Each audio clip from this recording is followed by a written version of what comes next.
Hey, podcast pals. Today's episode is brought to you by my friends at Standard Heating and Air Conditioning. Take it from me, as a newly married guy with a very opinionated dog, comfort is kind of important right now. That's why I'm a Smart Club member of Standard Heating. I get to schedule service when it actually works for me, pay how I want, and choose what fits our home best. Pick the HVAC company that treats you like family, not just another name on the list. That's Standard. Check out standardheating.com and tell them Dana sent you. The 93X Half-Assed Morning Show. 93X. He was the mastermind behind the Beach Boys' chart-topping success. Brian Wilson was one of the most influential composers in modern music. Wilson and the other Beach Boys rode their signature sound wave through a string of hits. By the mid-'60s, Wilson experimented with new music and with drugs.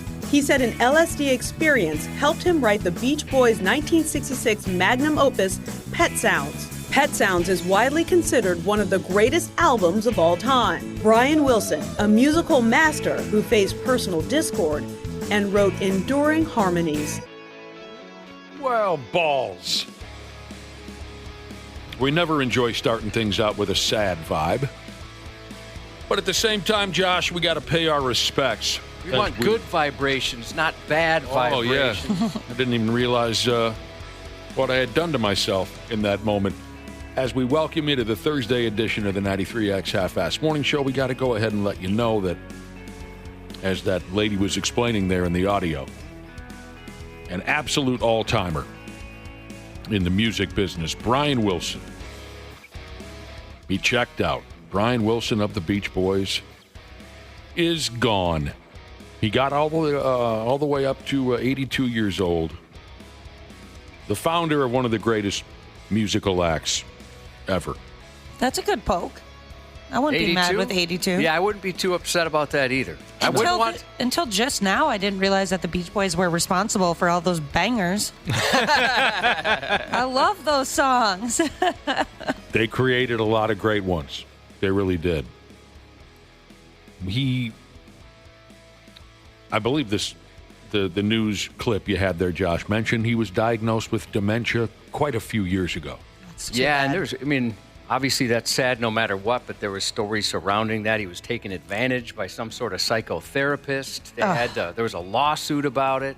Did you see the movie with John Cusack playing the role of Brian Wilson? I can't think of the name of it. I never can think of the name of it, but I enjoyed it a lot. No, actually, so I was reading about a lot of different documentaries that now I want to watch. I liked the Beach Boys, but I didn't know a ton about them until last night. My God, Brian Wilson, sure, he had celebrity and he was a genius, but he was a tortured genius, to say the least. Big time. I had no idea that, the way he grew up or some of the things that were going on in his life. They're such a smiley, happy group, and boy, he fought through some tears there. What the hell was the name of the movie? Can anybody help me out? John Cusack, 7-8 years ago. I really liked it. I can't remember the name of it either. Love and Mercy? Love and Mercy. Mm-hmm. There was supposedly a recent documentary that was pretty dark on some of the Beach Boys stuff. I want to watch that, too. Well, yes, Dad was an abusive prick. Brian was, partially deaf in one ear because of it. Supposedly his dad hit him so hard. And he had mental health issues his entire life. And then you pour some drugs on top of that, which didn't help. There was a stretch of time where he didn't get out of bed for a year or so. I don't remember.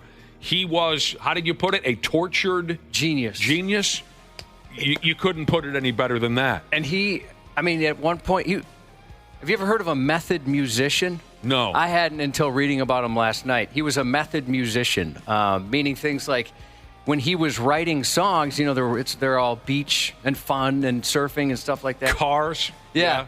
He put a giant sandbox in his living room and a piano in the middle of it. That's a good time. To get him in the spirit. I love that. I thought that was a joke. And they're like, yeah, and the guy had a sandbox in his living room. Like, well, for his grandkids, or why would he have that? But no, so he could write music. And apparently, he'd wear certain helmets when recording. I remember the headwear thing. Yeah. He would get into character in the studio. A method musician, which I'd never heard of before. I've never heard that before. That's really interesting. He was so unique, and friggin' gifted. the Beach Boys, who are still touring, made a statement saying that he wasn't just the heart of the band, but the soul of their whole operation. The melodies he dreamed up changed the course of music forever. And he absolutely did. I had to get a little older to appreciate the Beach Boys. You know, when I was 15, 16 years old. You couldn't talk me into spending much time on the Beach Boys, but as I got older and I gave them a fair shake, I just loved it. Some of the stuff they put together was beautiful. God Only Knows and Good Vibrations. Wouldn't It Be Nice? Don't Worry, Baby. Those are my favorites. But I ended up gravitating to the surfer songs and the car songs, Little Deuce Coupe and Surfer Girl, and I Get Around. What I've always found really interesting about the Beach Boys, in your audio there, Josh, you had a little bit of the boys, I think, maybe singing Help Me Rhonda or something like that in front of a live crowd in the 60s. And the girls going crazy. And what I always found so interesting about that is if you watch a video of the Beach Boys in the 60s with the women losing their minds, each member of that band was more awkward looking than the next. Brian being the most awkward looking. And, you know, he had real anxieties about being on stage. In the mid-60s, he quit performing on stage. He just said, I can't do it. I'll write songs. I'll be a member of the band. But aside from the drummer who died young, Brian's brother, Dennis? Dennis was a wonderfully handsome guy. The rest of the Beach Boys, it was so funny to me to watch these women just come uncorked, and they were just a bunch of nerds. They really were. Like you said, especially Brian. I was watching some videos last night. You know, a lot of the stuff, again, I didn't know. I didn't realize how shy, painfully shy he was at times, and was just very uncomfortable. Absolutely. It was completely obvious how uncomfortable he was. Bug-Eye Wagon Jesus said, did you know I Get Around was actually written about your Your mom. You gotta And then read he those says, before. cool Beach Boys tidbit for you. I Get Around, he says, was written about my mother. your mother. The woman. I mean, she was alive in that time period. She was. All right, I don't know that they've ever met. I know what you're saying about him looking like a nerd, but he's also like Brian Wilson when he was younger, but it's also adorable at the same time. He's kind of like a dorky, adorable. Yeah, I could see myself being into him because you guys know I have that side of me that really likes nerdy looking You do dudes. tell me if this is a great way to put it, Ashley. What Brian Wilson had when he was young, he had that baby fat face. Yes. Did he 100%. not? Yes. I was just going to describe it that way. Exactly. That's a perfect way to put it. He had baby fat. He kept his baby fat. Yep. I imagine if he played a character in a movie, he would be like the one that's 21 and somehow still a virgin. Right. Like that's just the vibe he portrays. I thought it was funny. He did an interview on David Letterman, and they're talking about their surfing and fun and sun, their whole image, and he admitted, Brian Wilson, he doesn't know how to surf. Yeah, he tried it once. He's like, no, not for me. I was shocked by that. I thought that's how maybe they met surf. Well, I know they're brothers, but maybe they met some of their friends, like Mike Love or whatever, surfing. But no, not at all. You know, he was tall. He was awkward. I doubt he was an athlete in any way, shape, or form. Didn't look that way. There were probably other members of the Beach Boys who could get on a surfboard. Hell no. Not Brian was... I thought I read Dennis could. Lanky. Dennis looked like he could do anything. Yeah, I thought they had said he could. So, man, it just, it's another one is what it is. It's another one. I saw him in concert a couple of times. And, you know, speaking of the awkwardness and the this and that, the last time I saw Brian Wilson, 7 or 8 years ago, he came to town to perform a Christmas show, all Christmas music. And I'm not a Christmas music guy at all. But I wanted to go because it's Brian Wilson. And he had, a couple members of the Beach Boys playing with him. Who was the tiny, tiny little one with the blonde hair? God, God dang it. Someone find that. Al Jardine. Al Jardine. Al was in the band with him, and maybe the keyboardist Johnston. Can you find that? What was it? Anyway, so he had other members of the Beach Boys with him performing. Was John Stamos with them? No, but I did see the Beach Boys once with John Stamos. Oh, really? That's cool. So anyway, it's Brian Wilson, and it's a few past members of the Beach Boys, and they're playing Christmas songs. And Brian parks himself behind his piano. And, of course, there are some songs where piano is not featured at all, or Brian is not singing at all, but the other guys are singing and other instruments are being played. So Brian would play his part or sing his part, and then when his part was over, he would just sit there. Cute. He would just sit, and, of course, he's the main attraction, whether he wants to believe it or not. And while he's sitting there, it's as if a curtain had dropped in front of him, when it didn't. He would wipe his nose. He would scratch his ear. What? He would kind of adjust his shirt. So he was almost behaving like he wasn't being seen, even though he was. It was very funny and strange. You know, he would sing his part, ooh, wah, ooh, wah. And then once it was over, he's kind of scratching his chin. It was just, I wouldn't have expected any different because of the oddball he was. How was he with the crowd? Oh, Did he do much talking at all? not a lot, but as the show went on, he loosened up, and by the end of the show, he was very appreciative, and you could tell he really enjoyed it. You know, And I bet the fans were going crazy. I mean, is that the case? Was everybody just totally pumped? Oh, absolutely, absolutely. I bet it was very infrequent, if ever, that they played in front of a crowd. Once they got popular, that wasn't totally into it. Oh, yeah. I mean, look at some old footage of them in the early 70s when they'd play a show in California. California shut down. Oh, I bet. It shut down. Who I'm really feeling bad for today, other than obviously the family and friends of Brian Wilson, is our guy Bill down the hall. I thought about texting him yesterday, but I didn't want to be the 900th person that did so. I forgot about that. We should just play a bunch of Beach Boys that he has to take out. I don't know if he'd like that or not. But then, he has to listen. Then he gets to listen to it while he takes it out, Bill, who works down the hall, who helps us with our podcast, he's the guy who has to remove all the licensed music when we get greedy and play licensed music here on the show because of some stupid rule where we can't. Anyway, Bill looks out for us in a lot of different ways and helps us out with the podcast. He's the biggest Brian Wilson fan I've ever met in my life. And one of the greatest stories was, I think he and I ended up at a Brian Wilson show together one night where I ran into him, and I said, this or that. And I think I asked him about the first time he saw Brian Wilson, and he said, oh, my God, he said, I made an absolute ass of myself. And I said, well, what do you mean? What happened? He took his girlfriend at the time, who eventually became his wife, and I think it was, kind of early in their relationship. And he said, I don't know why I did this, but I did. I brought a date. And he said, I was crying uncontrollably the entire time. That's so awesome. He's bawling at every song that Brian Wilson is singing to the crowd. And he's thinking, oh, my God, this woman must think I am insane. Oh, that would have made me fall in love. It's just, wouldn't it be nice? He's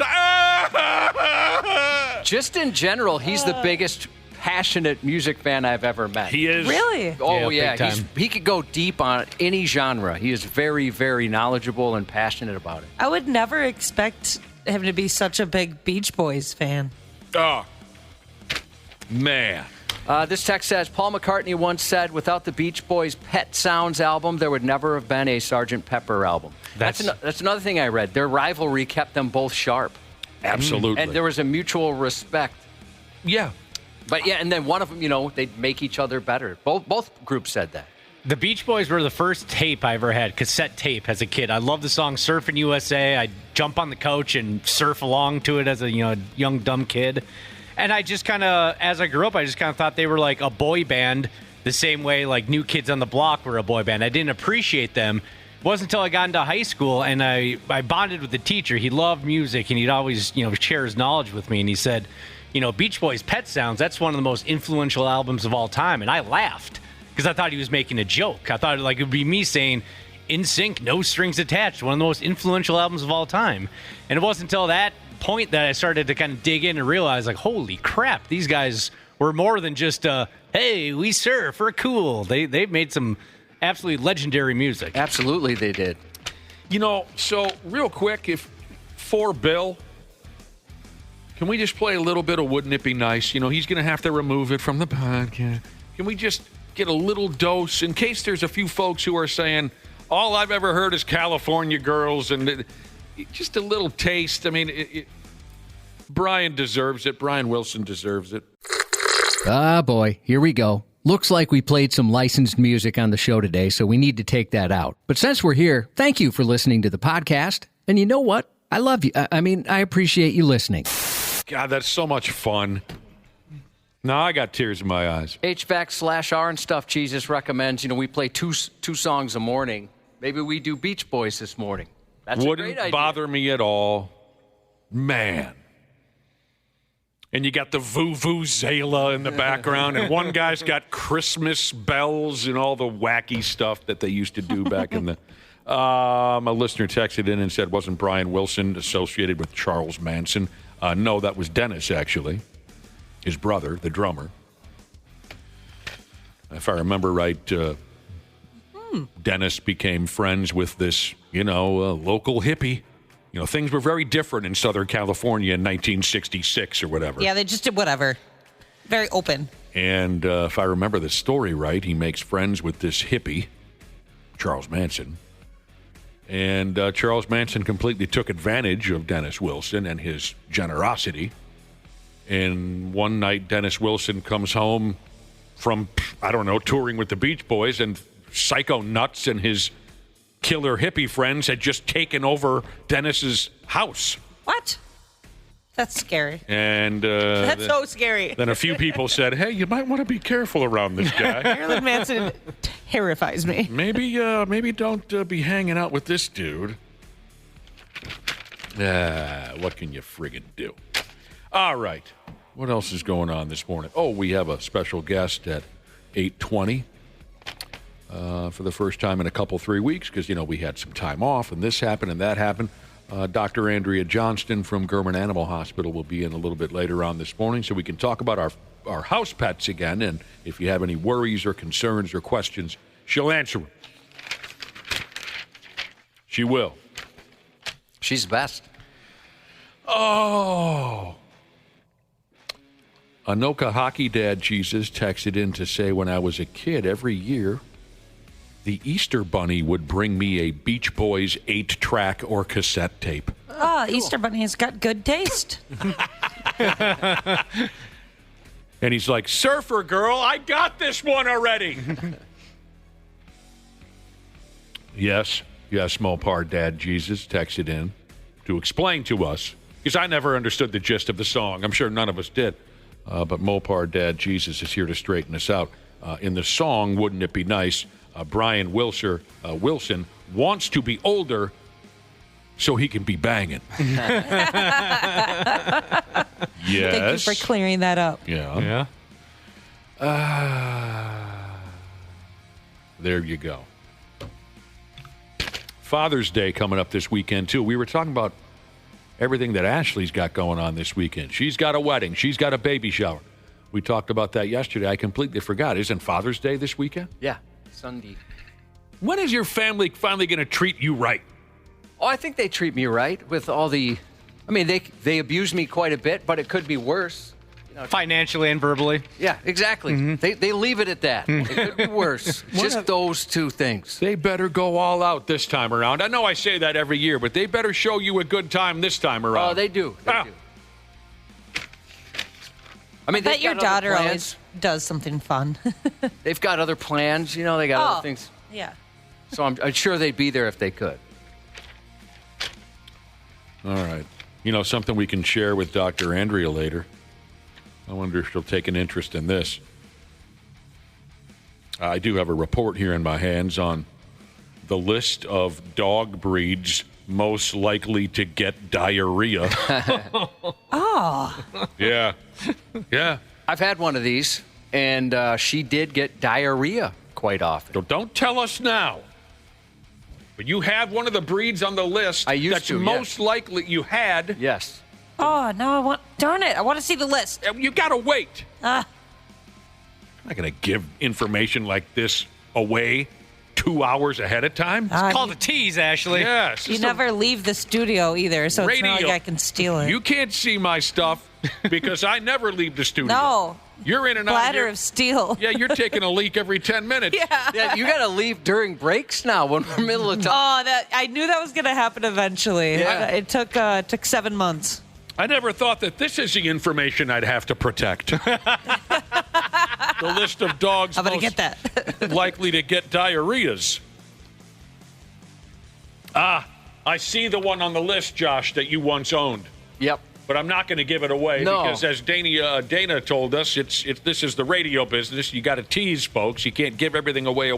And don't you like just to picture somebody standing outside the Humane Society waiting to adopt their first dog now going, oh, son of a bitch. I need this information. There's like 2 I'm interested in. I'm not telling you people a damn thing until Dr. Andrea. I don't want the diarrhea not dog. telling you any details behind what dog breeds are and are not more likely to get diarrhea. That same guy, Josh, gets impatient and just adopts one and gets home and it's spraying diarrhea. I bet it was on the list.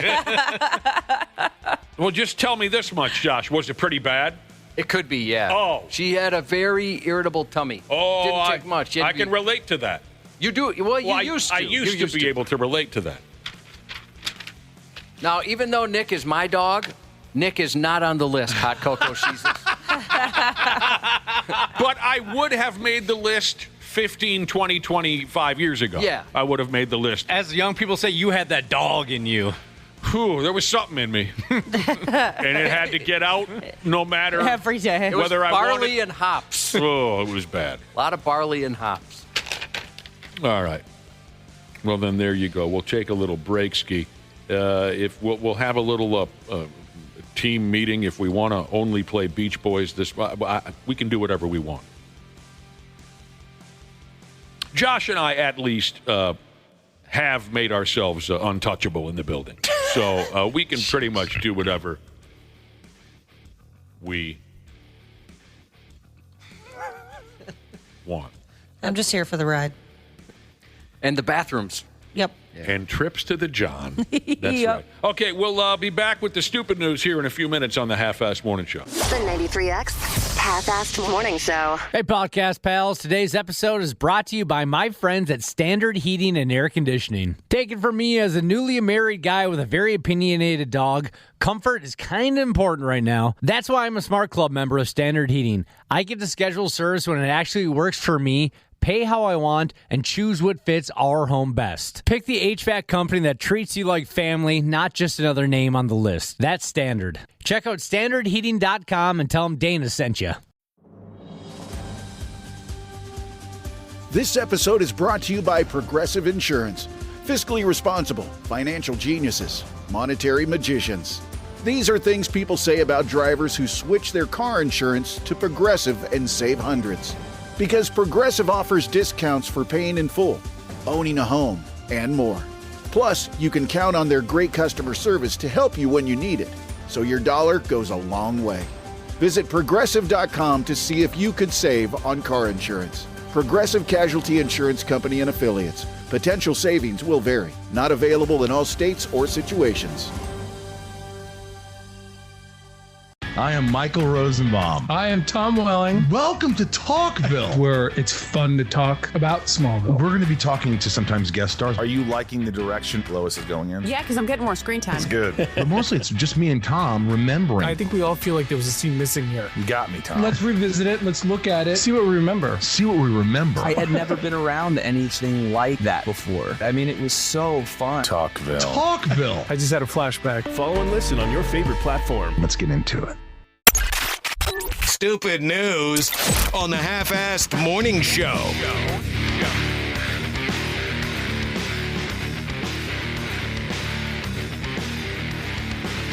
I dig it.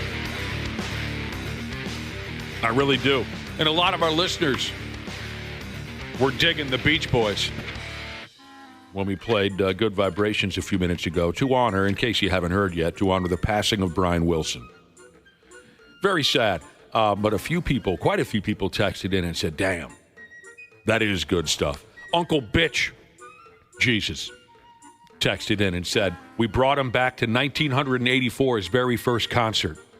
Oh, wow, that's awesome. That's a cool first concert. Yeah. At the Ohio State Fair, he saw the Beach Boys with their opening act, Jan and Dean. A lot of folks don't remember Jan and Dean, but I do. They had a big hit single called Dead Man's Curve. Jan was a dude, right? Yeah. And then one of them got in a terrible car wreck, ironically. Dead Man's Curve. Yeah. And there was a movie made about them. I believe Jan Michael Vincent might have been in. I don't remember. It was a long time ago. But thank you for the positive text on the Beach Boys. We might even get to another track later on in the show. We're going to get going again now with the stupid news. And what I have here for you right from the get-go is the latest hopeless derelict that just can't get right and probably never will. This one's a 40-year-old from Kentucky by the name of Jonathan something. It doesn't matter. He was arrested a day or two ago for, Josh, he tossed a wild raccoon into a bar.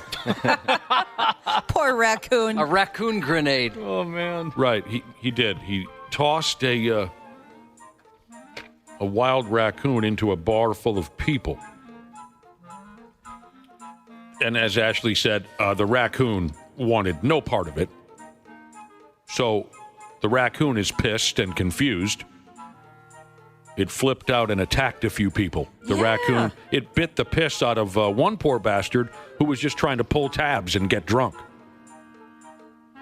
So it says here that Jonathan went with the throw a raccoon into a bar crowd routine because the bartender had thrown him out earlier in the evening for being a stupid idiot and told him not to come back. So the raccoon bit was being a mature 40-year-old, this Jonathan.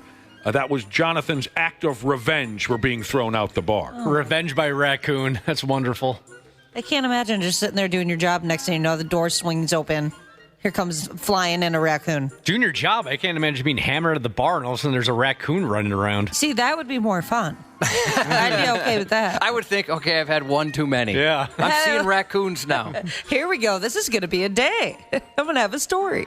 I think this Jonathan guy is the type that has convinced himself that he's the funniest and most interesting person in town, and he gets deeply offended when it becomes obvious that nobody else sees him in that light. And that's when he gets mad and he lashes out. Like I've said a million times, like a child. Short but fat Sheeza said one night her brother was on acid. He brought a snapping turtle into the bar and chased everybody. I hate those snap. You know I hate them either. Oh, yeah. I saw one crossing the road in Garrison over the weekend. Big bastard. I hate those snaps. Getting chased by one, too. I'd be climbing the walls to get away from that. I'd be going to a different place. I only know one guy who ever dropped acid. And a couple hours after he dropped the acid, he jumped out of a window and broke both of his legs. Anyway, so again, Jonathan, the local cops are familiar with him. He's known in town by the nickname of Cowboy Cody, and I'm imagining maybe that's sarcastic. He thinks he's funny, and nobody agrees. Word is, a few months ago, this is what this town has to deal with anytime this Jonathan is lacking attention. A few months ago, he got drunk and rode a mule into a liquor store. That's how he got the nickname. Oh, that's how he got the nickname? Cowboy Okay, so Cody. it is as sarcastic as I thought it was. He very likely expected everyone to praise him for being so wild and so crazy, but instead everyone said, hey, jag off, stop bothering everybody. The mule was taken away by police. Does he work at a zoo or what's going on? He's got access to a lot of animals. It's a good question. So, again, I'm imagining he was deeply hurt by the town's inability to recognize him for being awesome. So a few days after the liquor store episode, he got drunk again.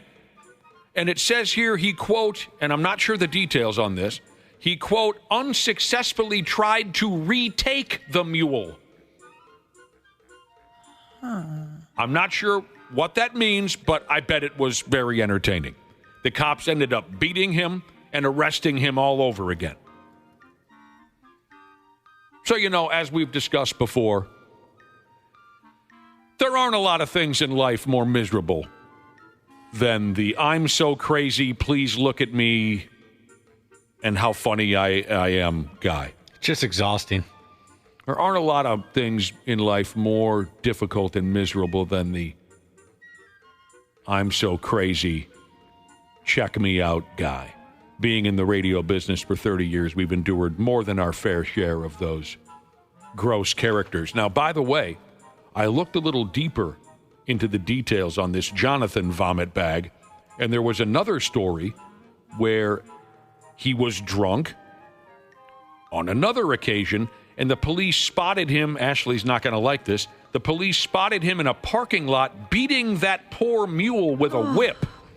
No, I don't like that. So I hope this effing prick gets his brains kicked in someday. Mules are so sweet. They are. I guess They are? I've only ever met one, and it was at a petting zoo, and I knew the people that ran the petting zoo, so I was basically just hanging out with it. They're and usually, it was giving me hugs. Yeah, they're usually very docile and affectionate, Josh, the mule. So they just get a bad rap? Yeah, they get a bad reputation. So if next time I hear somebody say, hey, you're as stubborn as a mule, I'll say, well, no, you don't understand. Yeah. They're actually very gentle, loving, huggable creatures. Dump that on them. Straighten them out. Same with donkeys, which I think they're in like the same family there. They look similar. Straighten them the hell out, Josh, the next time they pop off like that. All right, speaking of worthless people and the horribly unlucky but adorable animals that become their pets, these animals are very unlucky to be linked up with such terrible people. Let's revisit the story of the crackhead lady and her pet raccoon. We covered this a month ago or so.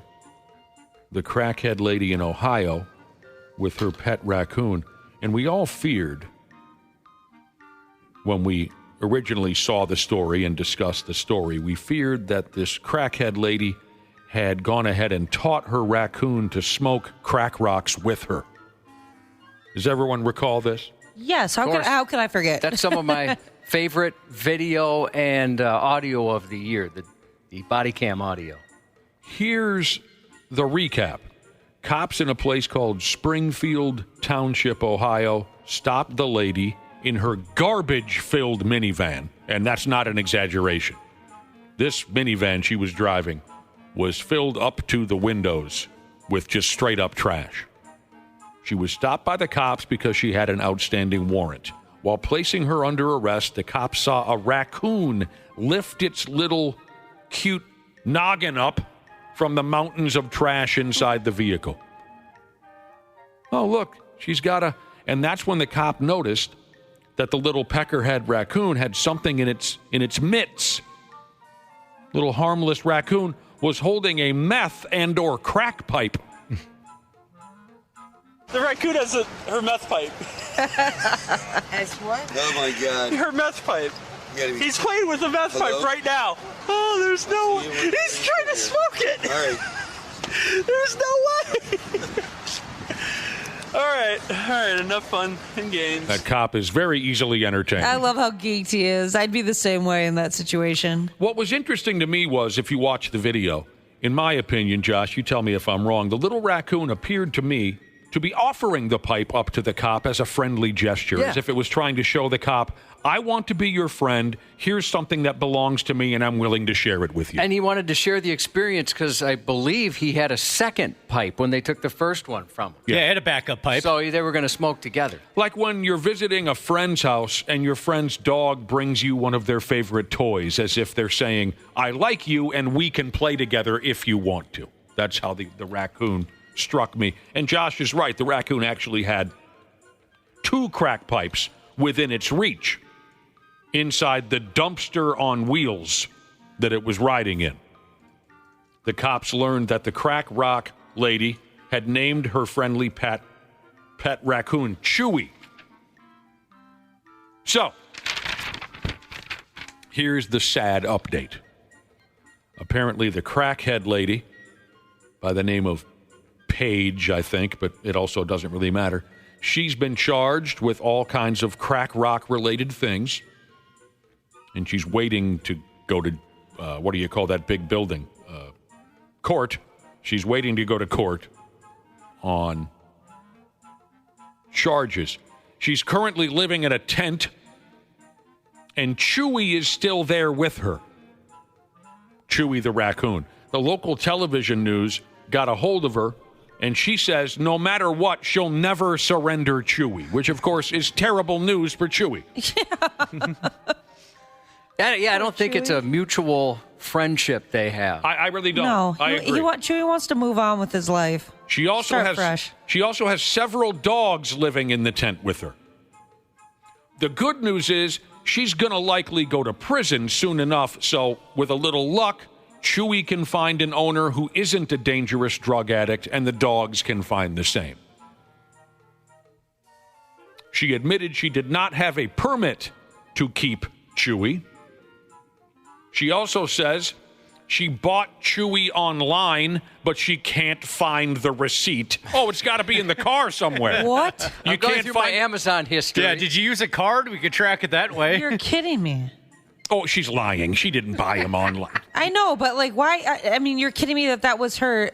God, idiot. The only thing this lady buys is crack rocks. She did not buy Chewy online. She's lying. So say a prayer for Chewy. He deserves better. Yeah, there wasn't a day where she had some extra cash and she thought, should I buy some more meth? No. Or should I buy a raccoon? No. I bought him online, but I can't find the receipt. Shut up. God. You know, I've been thinking all this time, what a terrible thing for this woman to be giving the raccoon meth. What if it's the other way around? What if the raccoon is her plug? That's her dealer. That's why she doesn't want to get rid of him. That would be shocking. He gets the good stuff. That would be shocking. That's like the twist at the end of a movie right there. She had a job and a life and everything until she met this crack-addicted raccoon. Hey, you want to get high? He had a little high voice like you that. You want to get high? And, of course, I mean, raccoons can be a massive nuisance. Oh, for sure. But they are adorable. They're pretty cute. That's how they lure you in. If I'm ever going to smoke crack rocks, it's not going to be crack rocks that are offered to me from another human being. It's very likely going to be crack rocks offered to me from an adorable animal. How do you say no? 100%. Yeah, if a koala hands you a crack pipe, oh, yeah. Good luck not smoking it. Yeah, I want to be best friends with the koala, and he's going to think I'm stupid and not cool like him if I don't take a hit. Peer pressure? Yeah. Oh, the koalas are going to make fun of me. I guess I got to try this highly addictive drug. Dude, they're not going to want to hit out. You're looking out the window one rainy afternoon. It's kind of cold outside. You see a stray dog walking with a crack pipe in its mouth and a sign around its neck that says, "Hit this with me." I'm going to smoke that pipe with that dog. Yeah. Poor Come on in here, good boy. Come get in the house here. I got a little towel. Oh, let's dry you off. Yeah, I'm going to hit that pipe, of course. Let's do the crap. I'm going to name you Pipey. All right. It's not going to be from a human being. It's going to be from an adorable animal. Let's see. What do I have here next for you, Cubby? See, this here is why I tried my best during my single days to avoid dangling with most married women. Most of them. Because you know what my dad told me when I was like a 5th or a 6th grade kid? He said, folding married women in half, he said, that's how a guy gets shot. And he's right. So I avoided most married women back in the day. In godforsaken Utah, a guy got himself arrested last Friday for holding 3 fellers at gunpoint he accused them all of banging his wife. Oh, and those boys were sweating it out, by God. Oh, yeah. Don't you think? Woo-wee. They were sweating it out. They can keep a secret, though. None of them ratted on the other. Maybe they all were involved in something like that. It's a hell of a story. She must have been something. It's a hell of a story. The nut job with the gun and the possibly unfaithful wife, he goes by the name of Roger. A couple of nights ago, Roger broke into a house, woke up a dude in there who was dead asleep, pointed a gun in the poor guy's face and said, "You been banging my wife?" The dude responded to Roger by saying, no. No, I have not been banging your wife. Roger accepted his answer, and he upped and left. That's pretty awkward right there, wouldn't you say, Ashley? Yep. Okay, cool. You know, my bad. Hey, sorry about that. I would assume that he was going to be back any second. Yeah. The next morning, Roger forced his way into the same house. This time, he gathered up every swingin' D living there, and there was a total of 3 guys in the house at the time. Roger gathered them all up, set them down on the couch, pointed his gun at them, and said, "So, you're the 3 fellas that have been banging my wife, huh?" Uh-oh. I wouldn't know how to respond to that. He threatened to kill all 3 of them dead if they didn't tell him what he wanted to know. Can you even imagine what those 3 boys were feeling at that time? You want to talk about a stressful situation? Yeah. After some time, sitting there, pointing a pistol at the 3 guys, Roger received a telephone call. The 3 dudes later told the cops they overheard someone on the line telling Roger to, quote, "let them live, leave them alone, and go get some sleep." That'll help. That'll make you not want to kill people. It does make a difference. Now, was that his wife on the line? We don't know. The story doesn't explain who that was on the telephone. You know, I don't think, did he even say it was a woman? They did not mention one way or the other. Who it was. They didn't mention if it was a man or a woman on the line. They said they heard a voice into the telephone say, "let them live, leave them alone, go get some sleep." So Roger let him go.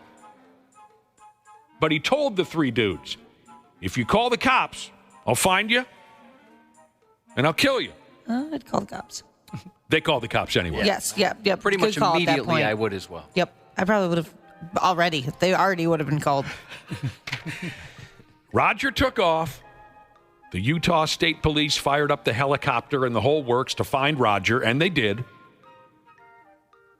During a search of Roger's motor vehicle, they found some guns and a big fat bag of cocaine. Later, when he was being booked into jail, a small vial of what appeared to be cocaine was found on Roger. And one final cute little side note here for you. When the cops found that little vial of blow, Roger said, "Oh, yeah, that's my cocaine. You can just throw that out." That's my favorite part of the story. Yeah. Yeah, any evidence you find, go ahead, just get rid of it. I'm not going to need that. Roger's going bye-bye. Boy, there was a time in your life, Nick, where if somebody busted in and said, "Are you sleeping with my wife?" you'd probably have to ask for a photo. Can you give me a time frame, maybe? Is there like a distinguishing tattoo? Something memorable? I can't imagine being in that spot. You're dead asleep, and some dude shakes you. "Hey, wake up." You wake up, gun in your face. "You banging my wife?" Maybe. I mean, it's extremely likely, but I want to be sure. But I feel like there's unfinished business here now. Who is banging this guy's wife out? I wonder if anybody is. Was it one of those 3 guys, or all of those 3 guys, or maybe none of those 3?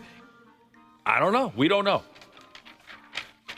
So, you're the guys who are banging my wife, huh? Terrified. That's beautiful. God dang. What is this? Am I already to the 4th story? Yeah. Oh, Jesus. Gotta slow down a little bit. What's next? Oh, yeah.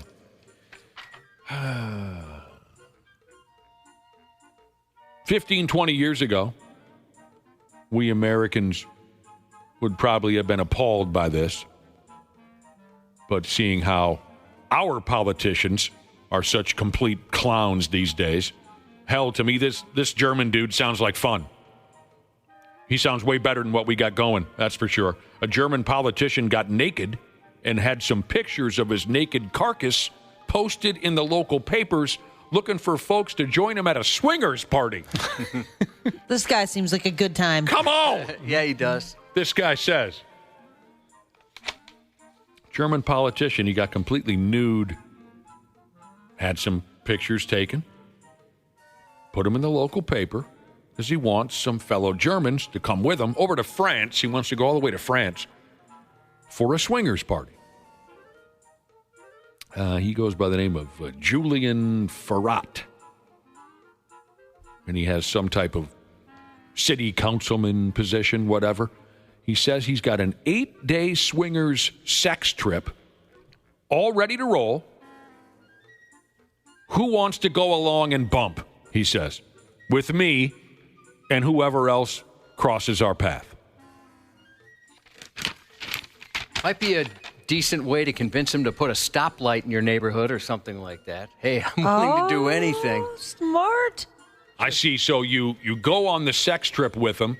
You do all kinds of scandalous things, and then you've got that hanging over his head to use against him in the future. Hey, we want a community garden. What do I have to do? But it doesn't sound like this guy's got any shame at all. You know, he'd say, so what? Tell everybody. I don't know. Of course, there are other German politicians who are not pleased with what he's done, posing in the papers, swinging, asking folks to join him for a fold-off.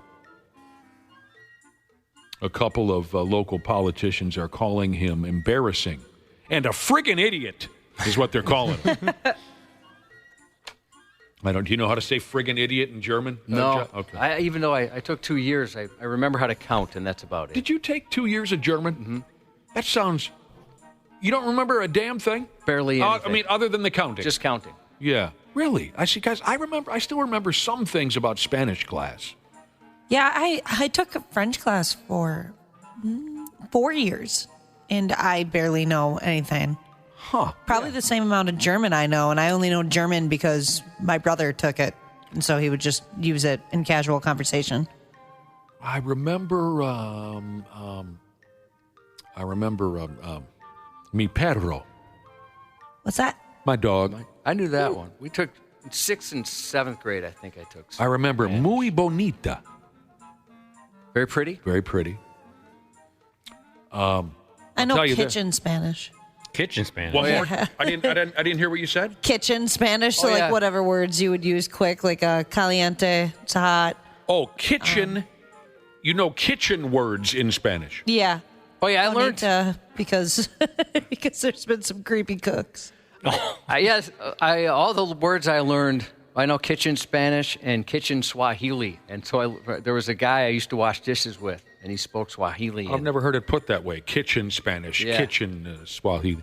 I think if you work in a kitchen, you probably get a lot of that. Yep. We were 9th graders when I was in Spanish class, and I'll tell you this much, and I'm sure you'll understand.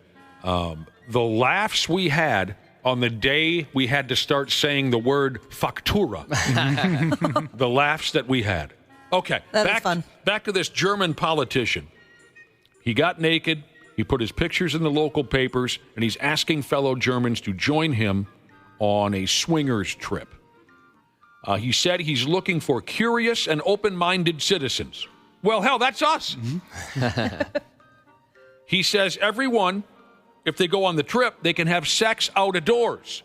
You can shop naked at this particular resort in France. You can shop naked. That's fun.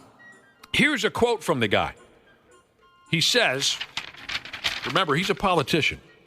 He says, having sex in your own bedroom is very different than on the beach with a group of masturbating men. I bet it is. I'll tell you myself, he ain't lying about that. Having sex in your bedroom is different than on the beach with a group of masturbating men. So well, not necessarily. Yeah. Who doesn't bring sand and masturbating men into the bedroom? Especially if you've been married over 10 years. Walk up to a group of guys at a ball game. Hey, you guys got any plans later? Would you mind circling around the bed? Well, me and the wife. So if this matters... Bring a floaty and a hermit crab. Yeah.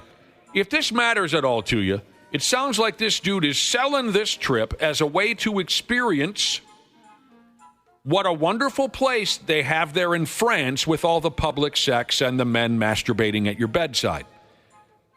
He wants to sell this experience with hopes that maybe they can put together the same type of a scene back home in Germany.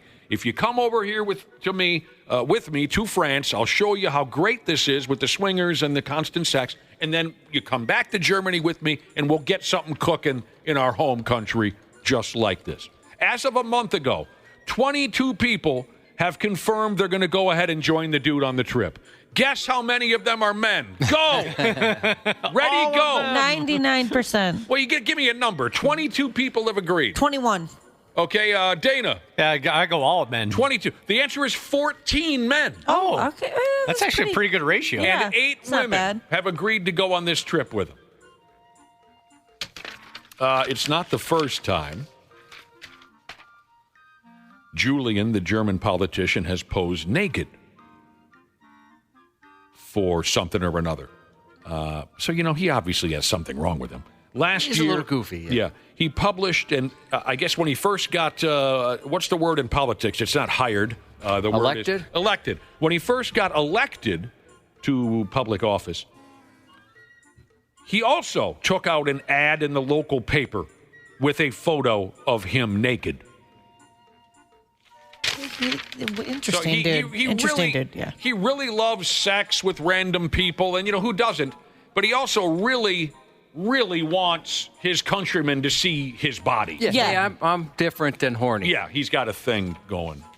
France does have that reputation, don't they, of being very open-minded. Yes, they do. Oh, do they? I wasn't aware of that. Oh, You never sang the old song when you were growing up, there's a place in France where the naked ladies dance? Oh, I remember that song. Sounds familiar. I didn't know they were being literal. There's a hole in the wall where the men can see it all. I didn't even know what it meant when I was a kid. I thought they were like the OG people with the whole nude beach thing. I would have never been able to... You speak French? Oui. Ménage à trois? Yeah. I would have never known that up until now. I always thought maybe it was like, say, the Brazilians who had that image, or the Canadians. That's always been my impression. It's too cold. It's too cold. All right, real quick before we go. You might need to be Greek to give two pumps about this here. But the pictures are all right. 5 or 6 gals in their drawers, pole dancers, don't you know? They were arrested for pole dancing at some historic Greek landmark. An outdoor joint, it looks old as balls, that kind of a thing. I guess normally there aren't 5 or 6 gals in their early 20s knocking their ass cheeks around a historic place like this. So, it became a thing. They call it the Old Palace of St. Michael and St. George. That's the name of the landmark. The foxy ladies have been charged with violating archaeological law. Oh, man, I bet they have to have a whole wing of the prison for those offenders. This is up on 93x.com if you want to see them dancing. They're talented, by the way, and attractive. They're spinning around. They're foxy ladies. That'd be kind of fun, Josh, if I said, hey, Josh, I got a new girlfriend. And Josh said, oh, yeah? What kind of ass she hauling around? And I'd say the kind that gets you thrown into jail for violating archaeological law, I'll tell you. That kind of ass. Whoa, that's hot stuff. That's the kind of ass. They also were charged with degrading the surrounding area. Oh. So anyway, naked 20-year-olds on stripper poles at a Greek landmark. Check it out on our website. We got to take one of those breaks, but we'll be back in a few minutes here on the 93X Half-Assed Morning Show. By the way, I faked every orgasm. 93X Half-Assed Morning Show. Sports. on the 93X Half-Assed Morning Show. Again, the 2-2, a swinging fly ball left center field. Evan Carter going back. He will turn. Back it goes and gone. Byron Buxton with a tape measure shot to left center field. One swing of the bat, and the Twins have a 3-2 lead. 479 feet demolished by the buck truck. Wow. Do the buck truck, Cubby. You do it. Harder, faster. You can call it the Cub rub. Oh my gosh, yes. The Cub rub. You look like a pimp when you do the buck truck. Oh, do I really? Yeah. Yeah, you should do it out of your car window when you're driving, Josh. Thank you very much. It's really interesting from my point of view because I can't see the full thing. And so all I can see is your arm moving aggressively up and down towards your waist. That's filthy. Oh. You do it above your head. He's not doing it anywhere. I know, but the way I see it, it's just... Yeah, he's not doing like that French basketball player did the other day. No. My waist is much further down. That dong that Buxton hit last night, 479 foot. You heard, who's that, Corey Provis? Yeah. That is, if this matters at all to you, the second longest yard sale of the season. Mike Trout hit one at 484 foot earlier on this season. I love that you could hear Glenn Perkins just giggling in the background. Yeah. That was adorable. It looked like it was shot out of a cannon, so it was nice to see the Twins win last night. Indiana Pacers won last night. Check out the hockey game tonight, Game 4 of the Stanley Cup final. Josh, will you be pulling your Mark Messier sweater over your head to try to give the Edmonton Oilers a little push? I don't have one of those. What about Paul Coffey? Yari Curry? Sure. You're going to make one? You got a made one of all three. Glenn Anderson, Kevin Lowe, Ryan Smith, Esa Tikkanen. Everybody. Who are some of your other favorite all-time Oilers? You named all of them. Doug Waite, Craig Simpson, Charlie Huddy. Oh, I can't forget him. Craig McTavish. Just picturing Josh like at an arts and crafts table with a white T-shirt, writing the jersey number name on the back. I picture him exhausted because he's on like the 10th player. I mean, I loved Earl Campbell and Warren Moon. No. Those are Houston Oilers, dude. Edmonton Oilers, the hockey team. Dave Semenko. Steve McNair was one of my all-time McNair. And before we go, earlier we were talking about adorable animals. And keep in mind, at 8:20 this morning in that neighborhood, our friend Dr. Andrea Johnston from Gurman Animal Hospital, a veterinarian, don't you know, she'll be swinging by again. So get ready if you want to text in about your house pet, if you got any concerns and whatnot. We were talking about adorable animals earlier, and we got to talking about a pet raccoon. Unfortunately, this pet raccoon we were talking about, it smokes crack rocks because its owner smokes crack rocks. It's a terrible story. Here's a listener who texted in to say, my friend had a pet raccoon, and the raccoon would pleasure himself. No, he didn't. I didn't. Are you sure he wasn't doing the buck truck? I hope that's not true. People confuse that. That's a terrible thing to say. You never saw a raccoon pleasure its damn self. Don't ever say that again. We'll be right back.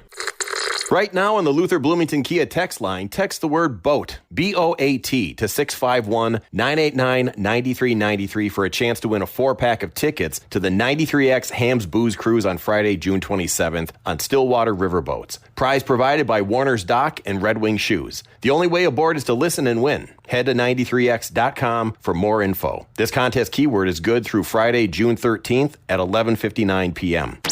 93X Half-Assed Morning Show. Hey, podcast pals. Today's episode is brought to you by my friends at Standard Heating and Air Conditioning. Take it from me as a newly married guy with a very opinionated dog. Comfort is kind of important right now. That's why I'm a Smart Club member of Standard Heating. I get to schedule service when it actually works for me, pay how I want, and choose what fits our home best. Pick the HVAC company that treats you like family, not just another name on the list. That's Standard. Check out standardheating.com and tell them Dana sent you. This episode is brought to you by Progressive Insurance.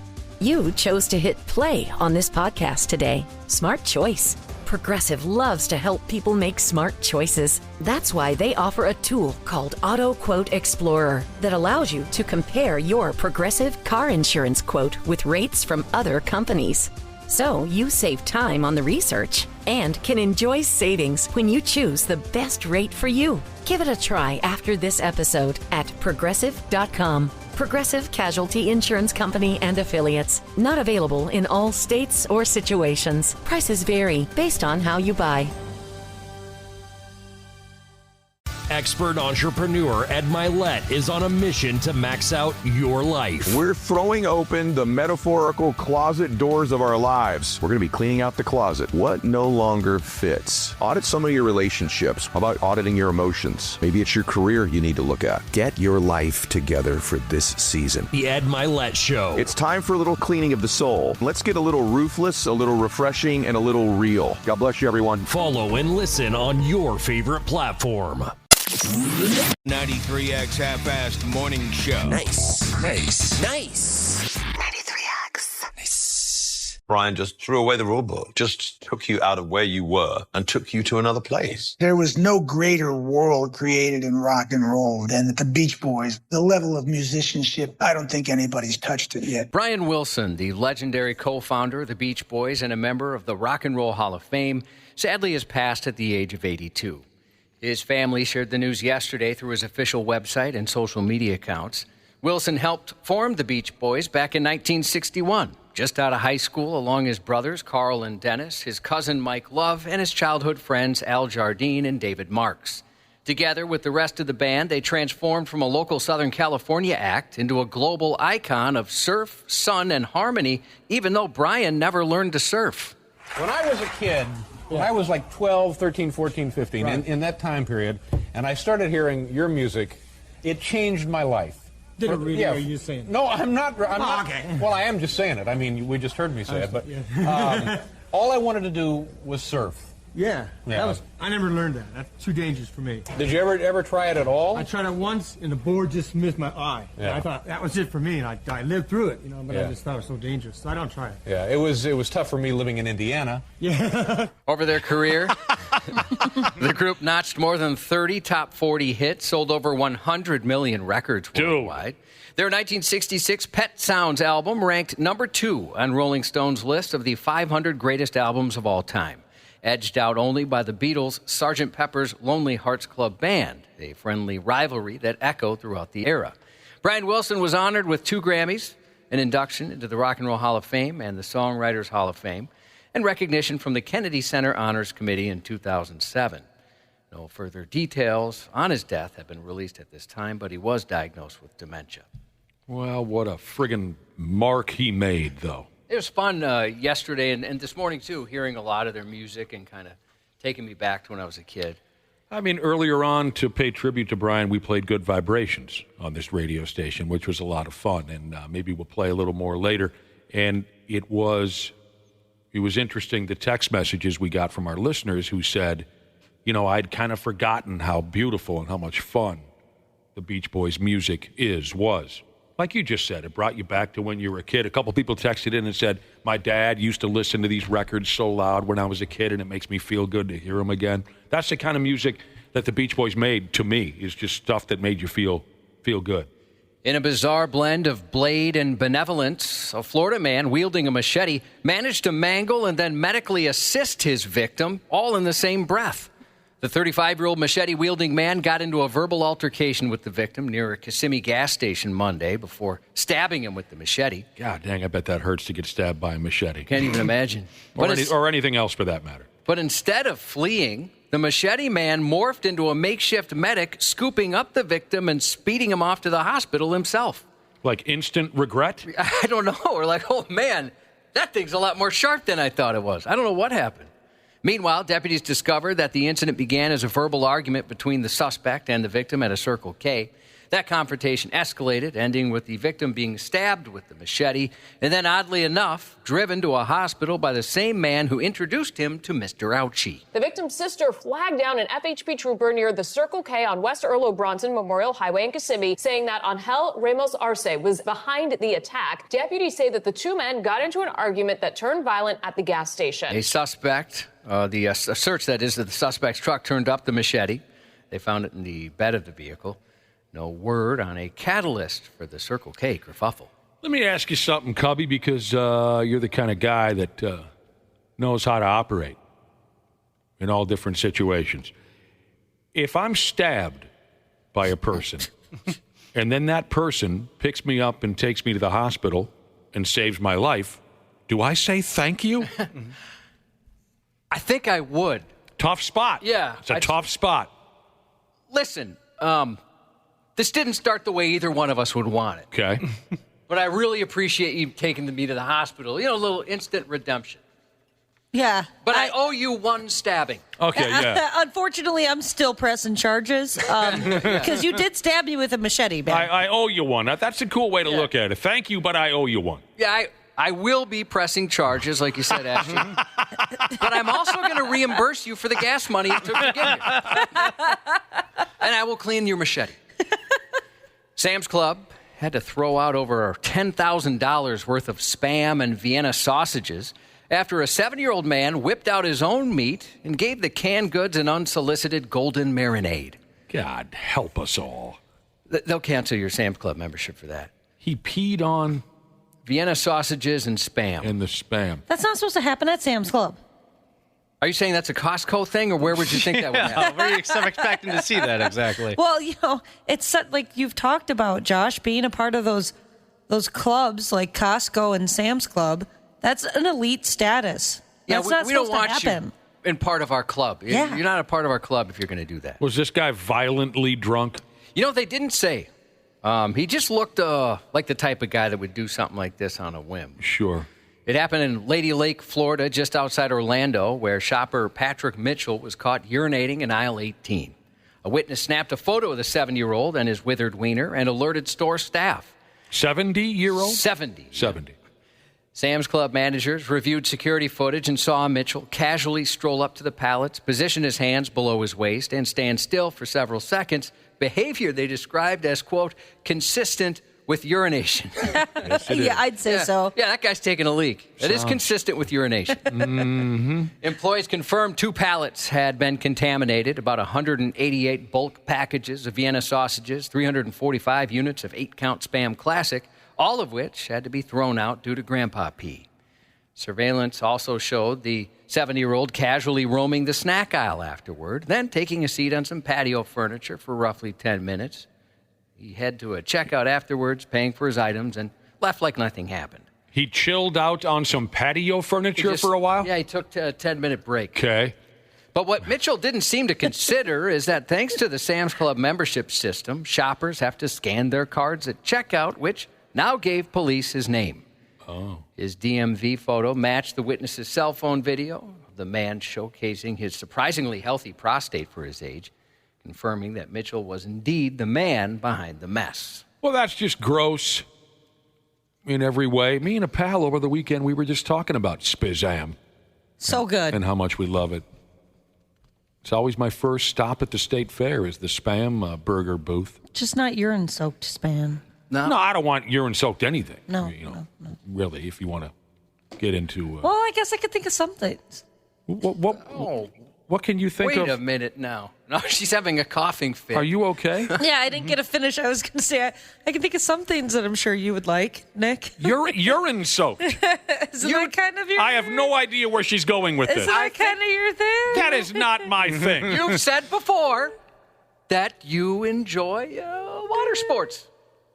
Yeah, but not soaked. There's a limit. A light drizzle? Just a little bit. Yeah. Just some condensation. What do you think I'm some kind of like an animal? My goodness. After story number 1 about a Florida fella taking a public pee, there's even more public potty in the news this morning. Story number 2 is about a man making mud in Michigan. Over the weekend, some dude decided to defecate in the middle of a Detroit shoe store. James Bosquez, an employee who had the misfortune of manning the store Sunday morning, witnessed the whole bowel movement unfold. We get a lot of wild stuff there, but that's a first there. When I seen it, I just thought, no way. That's why I reviewed the camera so quick, because I was thinking maybe it's a kid and an accident happened. No, it was not. What got pooped on? The floor of a shoe store. Son of a bitch.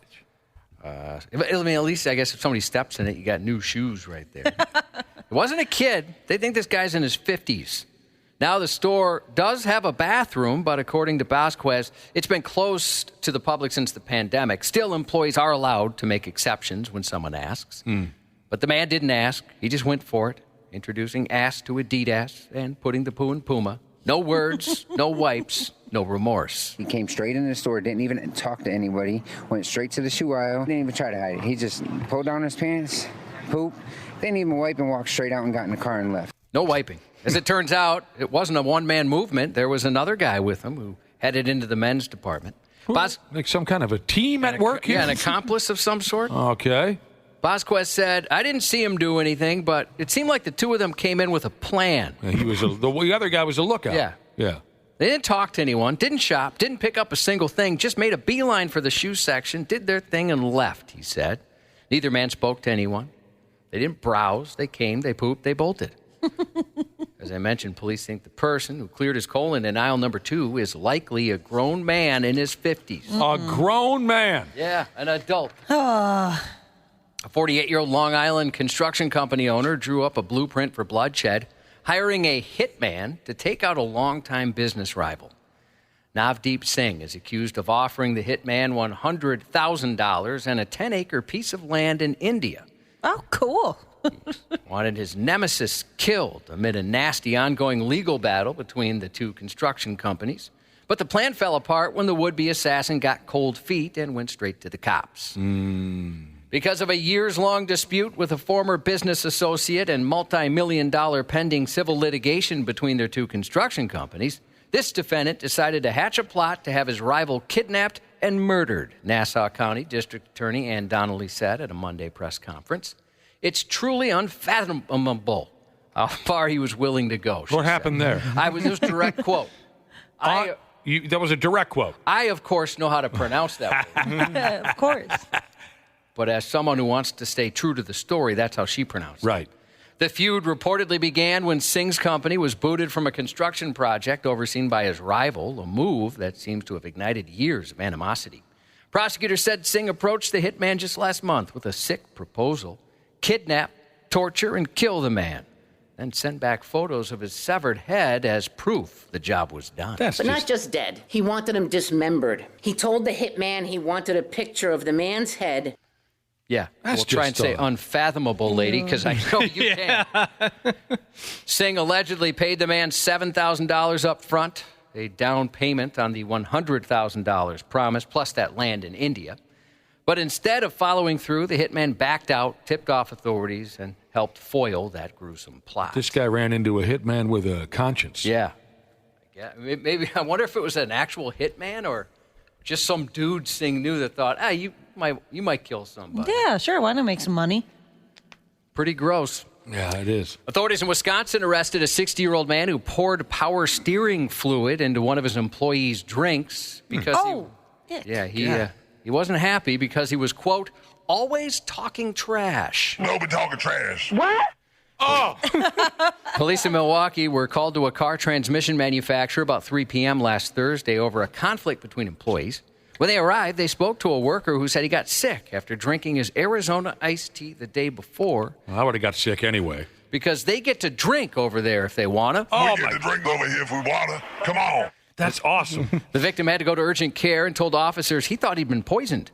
Human Resources launched an investigation and reviewed break room security footage. That's when the transmission shop workplace drama shifted gears into something shady. The video showed the man's boss, 60-year-old Stephen Cox, walking in with 2 tea bottles. Cox glanced around to make sure no one was watching. Then the money shot. He picked up the victim's iced tea and blasted a generous load of power steering fluid in the victim's drink. Damn. Oh, dude. Generous. The victim told HR he'd had problems with Cox before, but thought they were behind them. When confronted, Cox initially denied it, though he did say the victim was, quote, always glaring at him.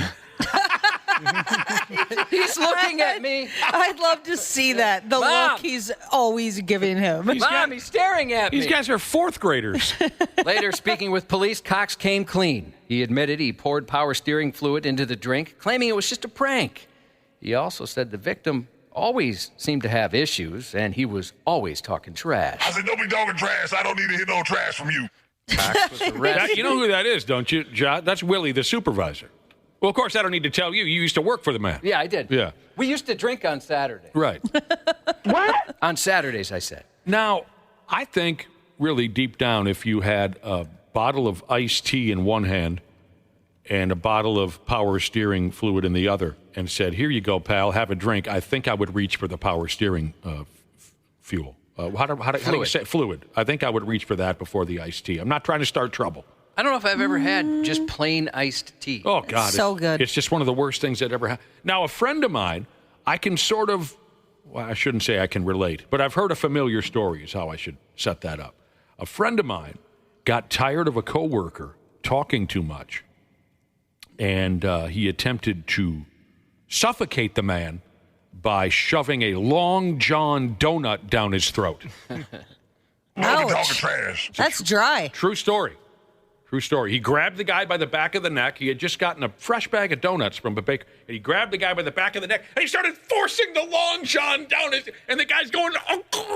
because the guy wouldn't... He warned the guy. He said, if you don't shut up, I'm going to strangle... I'm going to choke you out. And the guy would... So he put the Long John, and he got in trouble for that. I mentioned that this was at a transmission shop. Yeah. It's National Automotive Service Professionals Day. So thank you to you folks. See, that we sounds recognize you on this day. Yes, thank you for knowing things that I would never, ever, ever know.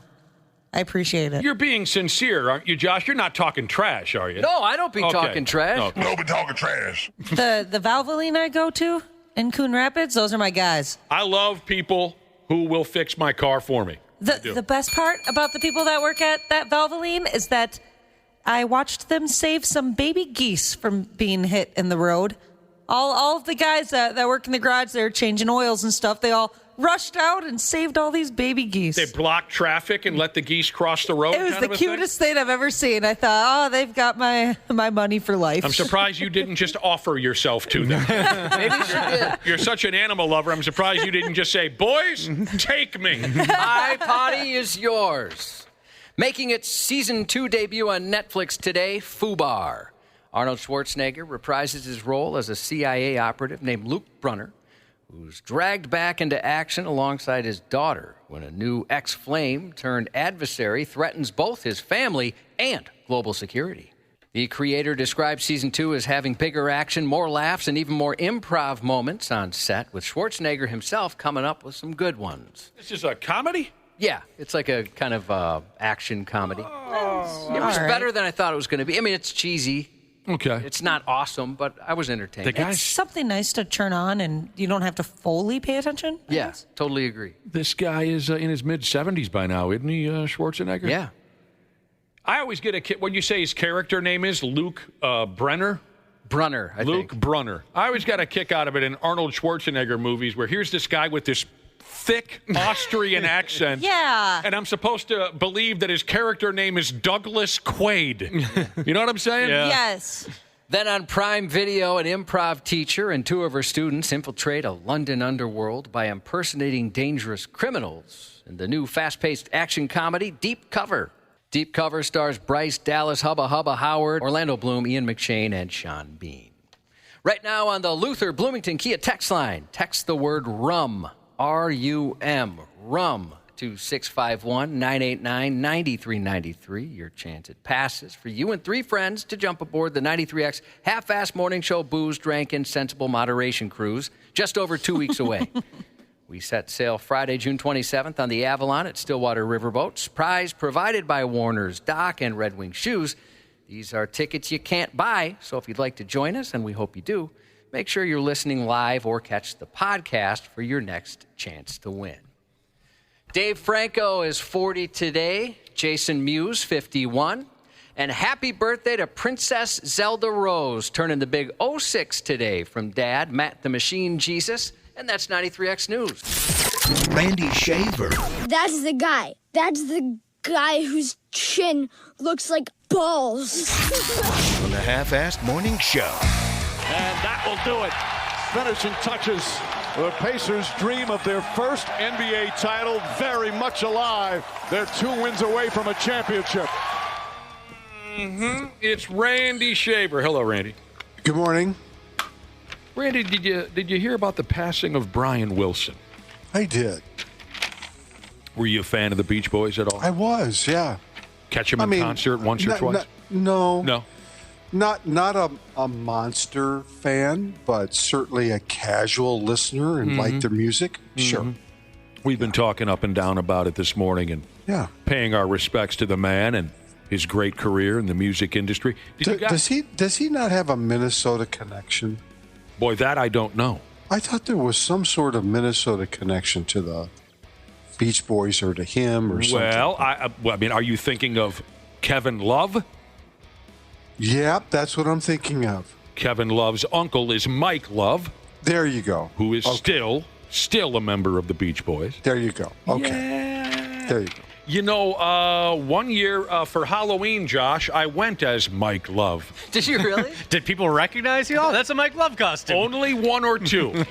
Only one or two. How old were you think? Well, it was just 10 or so years ago. I had a big fake red beard.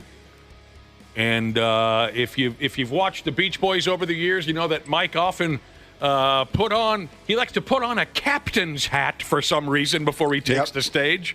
So I had the captain's hat and the big red beard and a Hawaiian shirt. And I just spent all night going, bow, bow, bow, bow, bow, because that was kind of his thing. Mike Love didn't really sing all that much as he did like the bass line with his mouth. You know, a-doom-doom, a-doo-doo-doo-doo. That was my, so a couple people understood where I was going with it. The others, more or less, the others wanted to knock me out. So we played a little Beach Boys earlier. Man, I just love their stuff. And I think maybe we played Good Vibrations on the radio this morning, Randy. Really? Wow. Just to pay tribute to Brian. And I think you know what, though? That's the right thing to do. It is. It is. Yeah. And maybe even later on we'll sneak another one of their tunes into the mix. All right. Nice win for the Indiana Pacers last night. Huge. God, the intensity of the game. It's beautiful. Did you watch the game? It's beautiful. Of course I did. The intensity of the defensive side for both teams is off the charts. We've all been enjoying, you and I and Brad, and we've all been all over this. I know the rest of you aren't exactly losing any sleep over. The score doesn't reflect that. I mean, there was 116 to 107, but the intensity of the game is just remarkable. The effort that's being put out there is just crazy good. Indiana played Matherin off the bench last night was the story of the game. I mean, the guy, Brad's been talking about how if you look at the Indiana box score every game in the postseason, their starters all average double figures. Well, last night was different. Siakam and Halliburton and Matherin really were the story. All of them had 21 or more points, but Matherin off the bench last night was really, really good. The name is Benedict Matherin. Does not sound like the guy who's going to come off the bench and score you 27 points in the NBA Finals. No. He's really good, though. He is. You know what? Honestly, I mean, he started a lot of games this year because Nembhard was hurt a lot during the regular season. But he could start for anybody in the NBA. Yeah, he's very talented. Really good. Yeah, he's one of those guys that's kind of sporadic, though. He'll come out and have a game like he had last night, then they'll put him in again, and he'll get 1 point and one. He kind of hasn't found consistency yet, but he can be very effective. There are two guys on that Indiana bench that would look really good in Timberwolves uniforms. Talk to me. T.J. McConnell, who I just love him. Yeah, he's a slick little character. And Matherin. I think those two guys would look awful good in the Timberwolves uniform. I don't know what their contract situation is. I have no idea. Right. When I watch those two guys, man, would they fit in well with what the Timberwolves do. So Indiana pulls away just enough in the fourth quarter to beat Oklahoma City by 9 last night in Game 3 of the NBA Finals. So now they've got themselves a 2-1 lead in the best-of-7 series. And remember, the series had switched back to Indiana, so this was a home game last night for the Pacers. So they're in the driver's seat now. If they can win Game 4 and be up 3-1, they basically have this thing where they need it. So It was back and forth all game long. There were 15 ties in the game. The Thunder led by 5 going into the fourth quarter. They were 61-2 when leading going into the fourth quarter in the regular season. Wow. But now they're 1-2 when leading going into the fourth quarter in this series. That's true, Josh. And that you're not talking trash? No. Yeah. Too many turnovers by OKC last That was the biggest factor in the game. Yeah, that 17 turnovers in a NBA Finals game is just going to be too much to overcome. So, Game 4 will be played tomorrow night. Isn't it amazing, Nick, how Indiana, I mean, there's always a guy stuck to Shai Gilgeous. I mean, they play him so hard. They do. All the time. I mean, full court hard. Not just when he's on the offensive half court. That guy is exhausted by the end of the game because not only does he have to work super hard just to get open offensively or just to do anything offensively, but then he's got to turn around and play defense. Yeah. And, man, the effort being put in by Nesmith and guys like that for Indiana is amazing. It's been a series.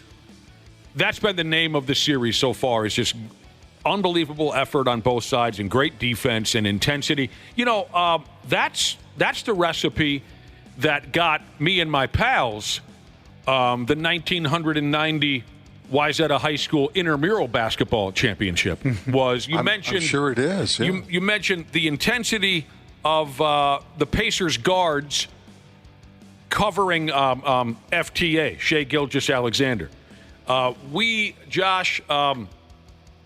We played a sophomore team during the regular season, and they almost beat us. And they had one terrific point guard. We called him Teen Wolf. Because he was only a sophomore, but he had a lot of body hair, and he scored a lot of points on us. We met again in the championship game, and we said, okay, we got to stop Teen Wolf. You want to know who the answer to our prayers was, Josh? Who's that? Big Al. He always is. We said, Big Al, here's the deal. We don't care if you touch the basketball all night. You just follow Teen Wolf everywhere. Teen Wolf only had one bucket in the championship game because Al had to take a break. We had to give him at least a couple minutes we had to take a break. Was he the best athlete you grew up with? It seems like in every sport you have a Big Al story about him just dominating. Al was a very good athlete. Because you said the same about hockey, right? Al was the best hockey player that I've ever seen. That's high praise. Really? Okay, maybe that was a bit of an exaggeration. Al was a very good hockey player. Yeah, he was a great athlete. The key to trying to stop Al on the ice was never defend where he's looking. You see what I'm saying? Oh, yeah? If he's looking to his left, that means he's going to pass it right. Oh, he's psyching you out. That was the key. So we used Al to beat the sophomore Dinks in the title game of the I know you're not in favor of this, Randy Shaver, but the latest trade rumor involving the Durantula is this. Kevin Durant traded to the Spurs. Timberwolves. No. For Rudy Gobert, Dante DiVincenzo, and Rob Dillingham. That's intriguing. So that would put either Durant or Naz Reid in the center spot. I don't necessarily hate that. Yeah, I thought that would tickle you a little bit. But the only thing about that is, first of all, Shannon. Then, Shannon's offense is different than DiVincenzo's. Yes, Shannon's a driver. Yes, he can shoot the three. Still a little bit unproven, right? But I see the switch there. Mm-hmm. Giving up on Dillingham is disappointing because I think the kid can play. Yeah, but I like him too. But Durant for Gobert, I'll take that because offensively, you're going to get much more out of Durant than you ever are out of Gobert. You and I could offer more offensively than Gobert most nights. Yeah, I mean, he's a cone. It's interesting. I got him, Josh. I got him interested in this trade. Yeah, it took a little while. I got him. You can kind of hear it. The reason why you got me is you didn't trade Jaden McDaniels. No. That's why you got me. No, you never give up on Jaden. Yeah. So there you go. Interesting. Okay. There's a couple of people now, the experts, the sports writers saying exactly that. Kevin Durant for Rudy Gobert, Dante DiVincenzo, and Robs Dillingham.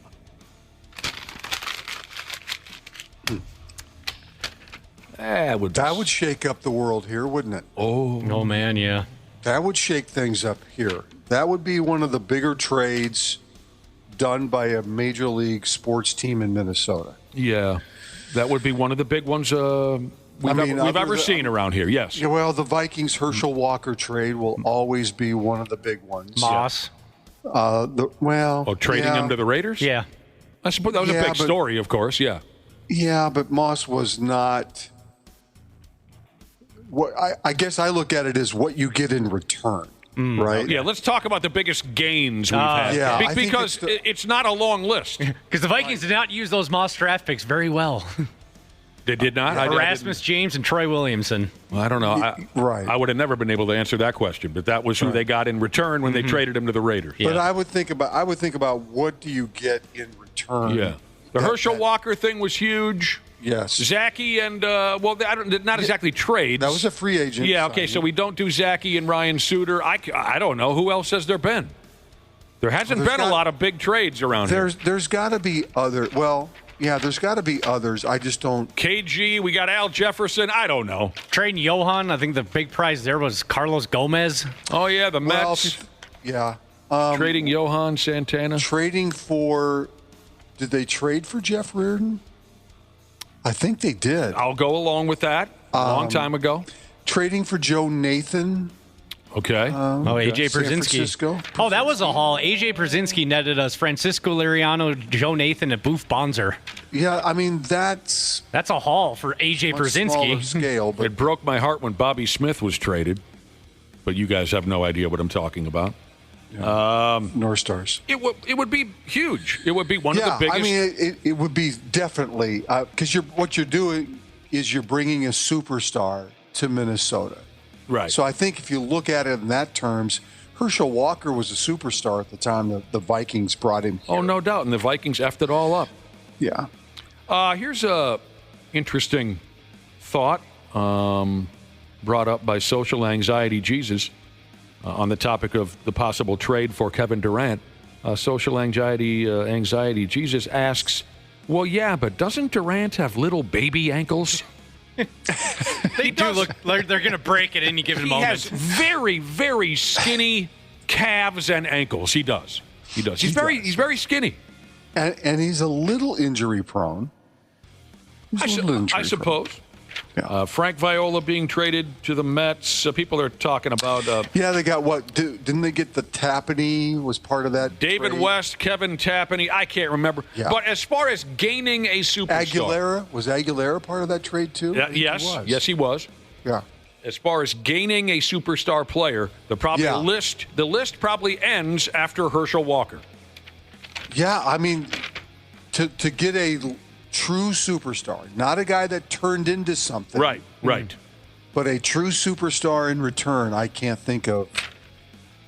Unless we're forgetting there's something out there we're missing. Unless we're forgetting something obvious. Yeah. Here's a text from HVAC Delivery Jesus. When the Wild traded for Cam Barker. Yeah, there you go. Wasn't it Nick Leddy that they traded? Maybe someone could look that up for me. Cam Barker. That was a funny one. All right. Feel free to text in if we're forgetting. What we're looking for is a real big gain when a trade was made around here where we gained a superstar player. Yeah, maybe that superstar wasn't at his prime. Okay, was Jimmy Butler a trade?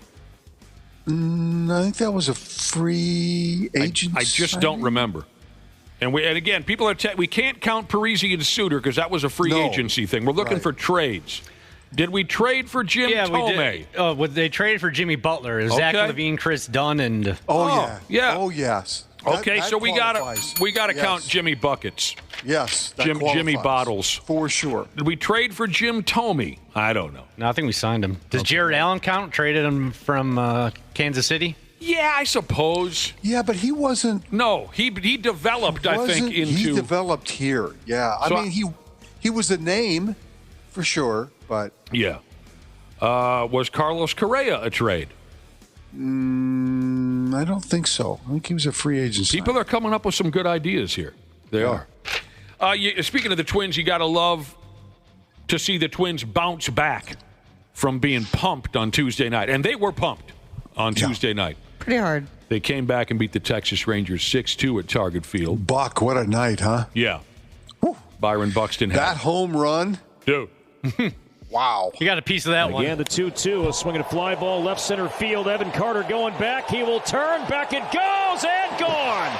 Byron Buxton with a tape measure shot to left center field. One swing of the bat, and the Twins have a 3-2 lead. 479 feet demolished by the Buck truck. Wow. Here's a listener who says we should trade Kevin O'Connell for a box of donuts. O'Connor, whatever his name is. We'll get back to the Twins here in just a minute. These texts are rolling in with. Okay, what about Shannon Stewart? He was not a superstar player. No. He had a great second half. Yes. With the Twins. Yeah. In fact, he was in the MVP voting because of his second half that he had. He was. Now, this is great. Going all the way back to when the Vikings traded Fran Tarkenton and then traded to get him back. Well, yeah. Yeah. I would say, it's true. We're going all the way back to Fran Tarkenton. I would say getting Fran back. Yeah. Qualifies. Yeah. Yeah. Kind of sounds like your parents' relationship over the years. Yeah. They trade each other away, and then there's a trade to get them back. My dad traded up. Traded up. And then after a while, he went back. And how many years was that again? They were divorced for about 14 years, and then they got remarried. Back at it. And as my dad infamously said at their second wedding reception, he said, she missed the physique. As he she did. Patted his belly. She missed the physique. So the dong that Buxton hit last night was the second longest home run in the big leagues this season at 479 foot. Only Mike Troutski of the California Angels, he hit a 484-foot home run earlier this season. So Byron finished with 3 hits, a stolen base, and an incredible catch in left center field. This was a Byron Buxton highlight reel last night. It was, for sure. Yeah. Starting pitcher David Festa, he did okay. He gave up a couple of dongs himself, but then he did finish 6 innings.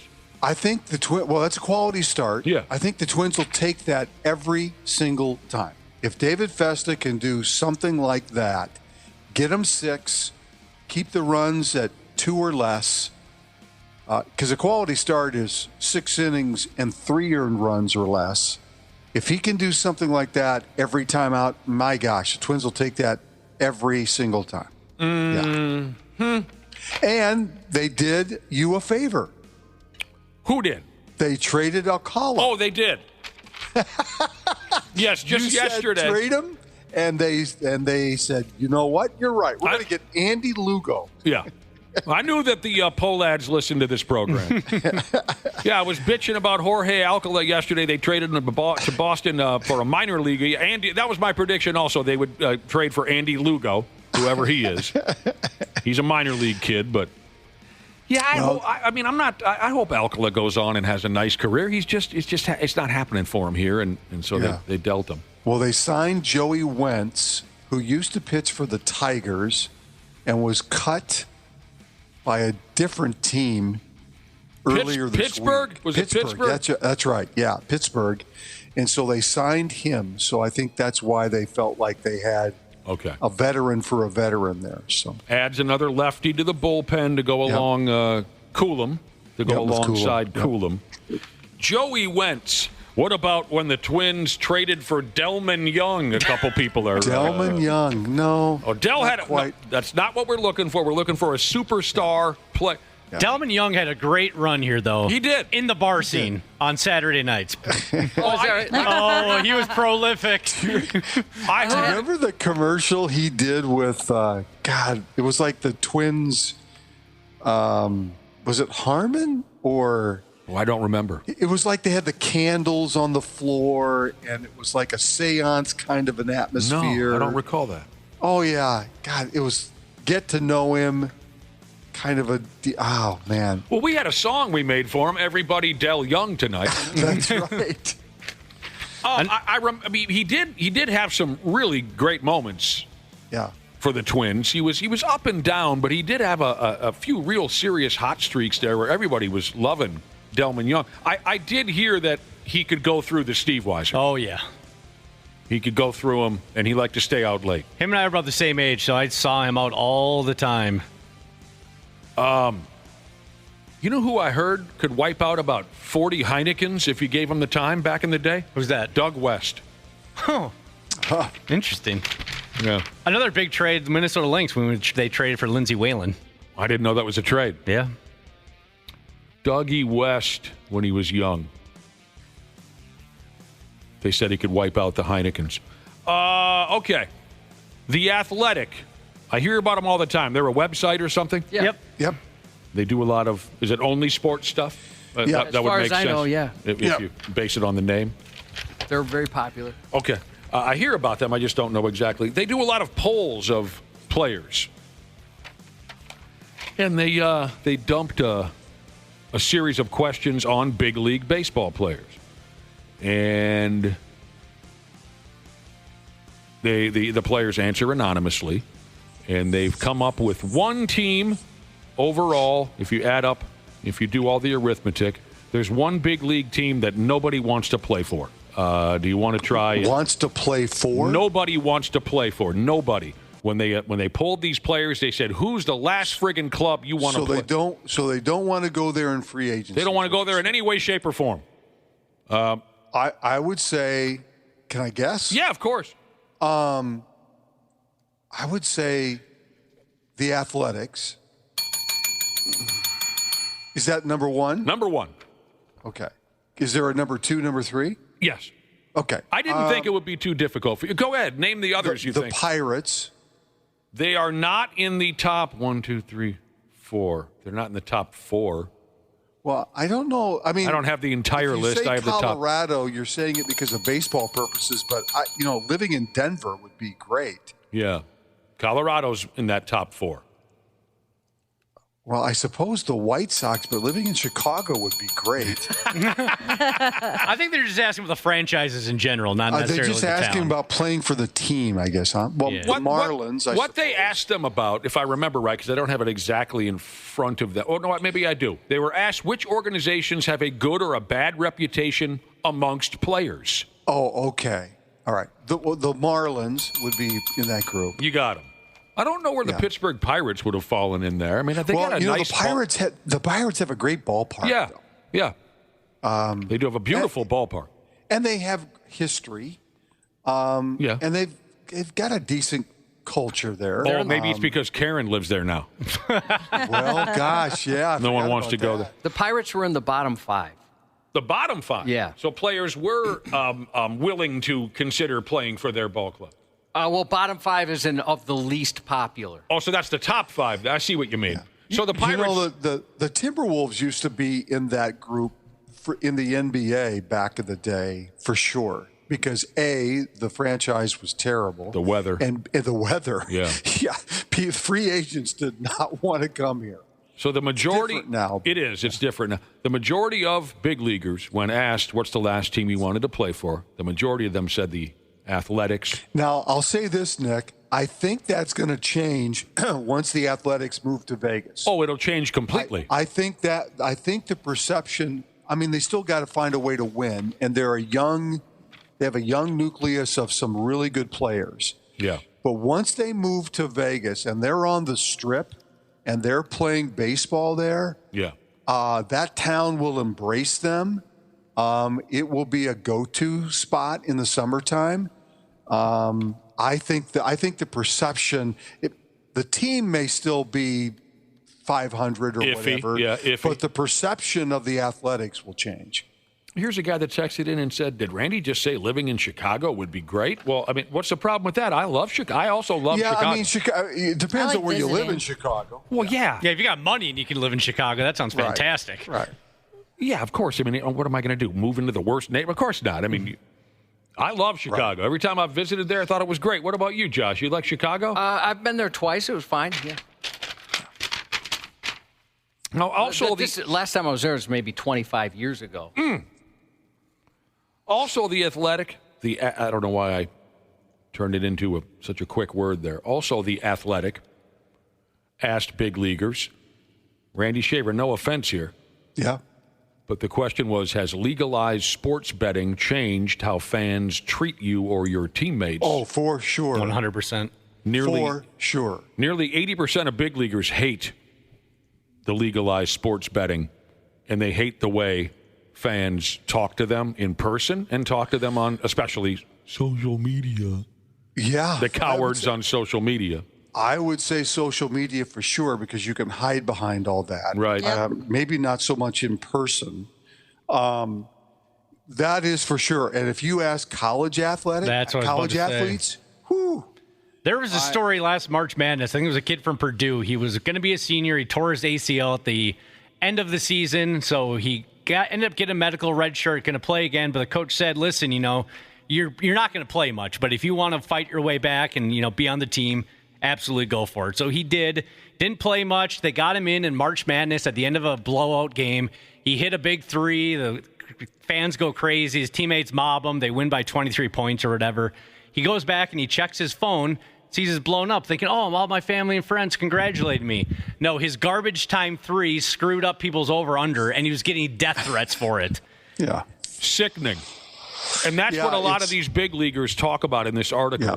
They say they get people making smart-ass comments in public and threats on social media. Yeah. One pitcher got a message on social media that says, you owe me $9,000 because you blew the game. I need you to send me that money or I'm going to find your family. Jesus. Yeah. This is what professional sports, though, knew was coming once they embraced all of this. Mm-hmm. You know what I mean? Yeah. I mean, every sport has embraced legalized gambling in one way or another, and they're profiting off of that advertising and all that stuff. Mm-hmm. So it unfortunately comes with the territory. But for college athletes, and they're now getting paid too, so you can kind of put them in the same group as professionals. Do they deserve it? Probably not, but you're getting paid, so now the thought process is a little bit different with them too. Yeah. So. One veteran outfielder, we can close this out. One veteran outfielder said, legalized sports betting is the worst thing that's happened to the game since I've been up here, he said. Yeah, I would agree with that. I mean, for the people that enjoy betting that aren't, derelict bastards, derelict people. Yes, it's great. I love it's like having professional sports teams in town. I don't always go to the games, but I love the idea that I can go if I want to go. Having the option, yep. Have the option. It's the same thing with the betting. I don't bet every day. In fact, I probably maybe look at that once every couple of weeks. But I love the idea that if I want to do it, I can do it. Yep. And I think a lot of people are in that same boat. They appreciate the opportunity to be able to do that when they want, but they're not completely in the other end of the spectrum where they do it every day and they're living and dying by it, and they're blaming the athletes for, them not making money doing it. So. What a mess. They should ask those guys, where would you play if you took into consideration the town you're playing in? You know what I mean? No, say that again. So if you were a professional baseball player, yeah, what would be your top 5 places to play if you consider how great the teams are, but more importantly, where you're living? Okay. I understand. I mean, I would think that Minnesota would be in the top 10 of players, of destinations that players would, A, want to play, but B, want to live. Sure. Right? Sure. We got a decent setup around here, don't we? Yeah, I would think that would be up there. I think San Diego would be up there. It's a shame they don't have a football team anymore. Really, it is. I hate that the San Diego Chargers are the Los. It's stupid. I would think that Los Angeles would be up there. Florida. There's a lot of people that are still suckers and think that Florida's a nice place to live. Not in the summertime, though. No. Not for baseball. I would say. Well, I don't know. I don't know. A lot of folks still like New York City. Yeah. Anyway. Yeah. It's a good question. I'd like to see the results of that as well. This is funny. Someone texted in. We were talking about former twin Delman Young. Someone texted in a GIF. And they say it's Delman Young's best moment as a twin. And it's Delman Young is standing in the on-deck circle. Jim Thome is up to the plate. And Thome connects with a long home run. And Delman Young in the background in the on-deck circle kind of reacts like this. He kind of goes, ah! It's really funny. Yeah. Like the home run almost scared him a little bit. And Thome could hit the kind of home runs that could scare you. Hockey game tonight. What's your name again? Randy Shaver. Game 4, the Stanley Cup final. Ed Mental at Florida, 7 o'clock tonight on the TNT. Now, word is going around that the Pigs are about ready to make the Russian kid the highest paid player in the league. That's the rumor. Yeah, Let me go have back. to. Can I go back? Yeah, you got to pay the guy. What's that, Randy? So I found that Twins commercial. Oh. So it's Delman Young, and he's kneeling in front of Harmon, Carew, and Oliva. Okay. And there's candles. They're in like red robes. Yes. Harmon, Carew, and if you Google Delman Young commercial Twins, it's Delman kneeling to the greatest hitters in Twins history. He's honoring the gods. That's basically what it is. They're like welcoming him into the circle. Yes. And it's pretty cool, pretty funny to see Tony Oliva, Harmon, and Carew. Do you know if there's any good audio? I have the video. I just don't know if it's just music or what. Well, I'm not playing it because I didn't want it to interfere. And then Herbeck's part of it, too. Now that you bring it up, that rings a bell, yeah. I'm looking at it right now. Territory, yeah. Well, it's very well done. Thank you for seeing me, oh sages. How can we help you, young Mr. Young? Do you have any batting advice, oh great ones? See ball, hit ball. And go to Morris, I eat a big steak. Yeah. Hey, nobody told me we had a meeting. And Herbeck's holding a big old bucket of fried chicken. Dressed Go in to camouflage. Murray's and have a big old steak. Yeah. I remember that now. That's a good one. Yeah. That was good. What? Oh, the Russian kid we were talking about. Okay, so you got to sign this kid, obviously. Yeah. Or the fan base is going to collectively Well, that was the conversation crap once themselves. the Parisi Suter contracts disappeared. That the next thing you had to do was to sign him to a big long-term deal. You got to pay the kid, even though it's a little iffy. He's almost 30, right? He's 28. He's always hurt. Yeah. No, almost 30, though. I mean, he's always hurt. Yeah. He's not always hurt. He has been late. He's hurt quite a bit. He only played half the season. Austin Matthews of the Maple Leafs is currently making $13.25 million a year. If all of this comes true, the Russian kid will be making $15 million a year. Okay.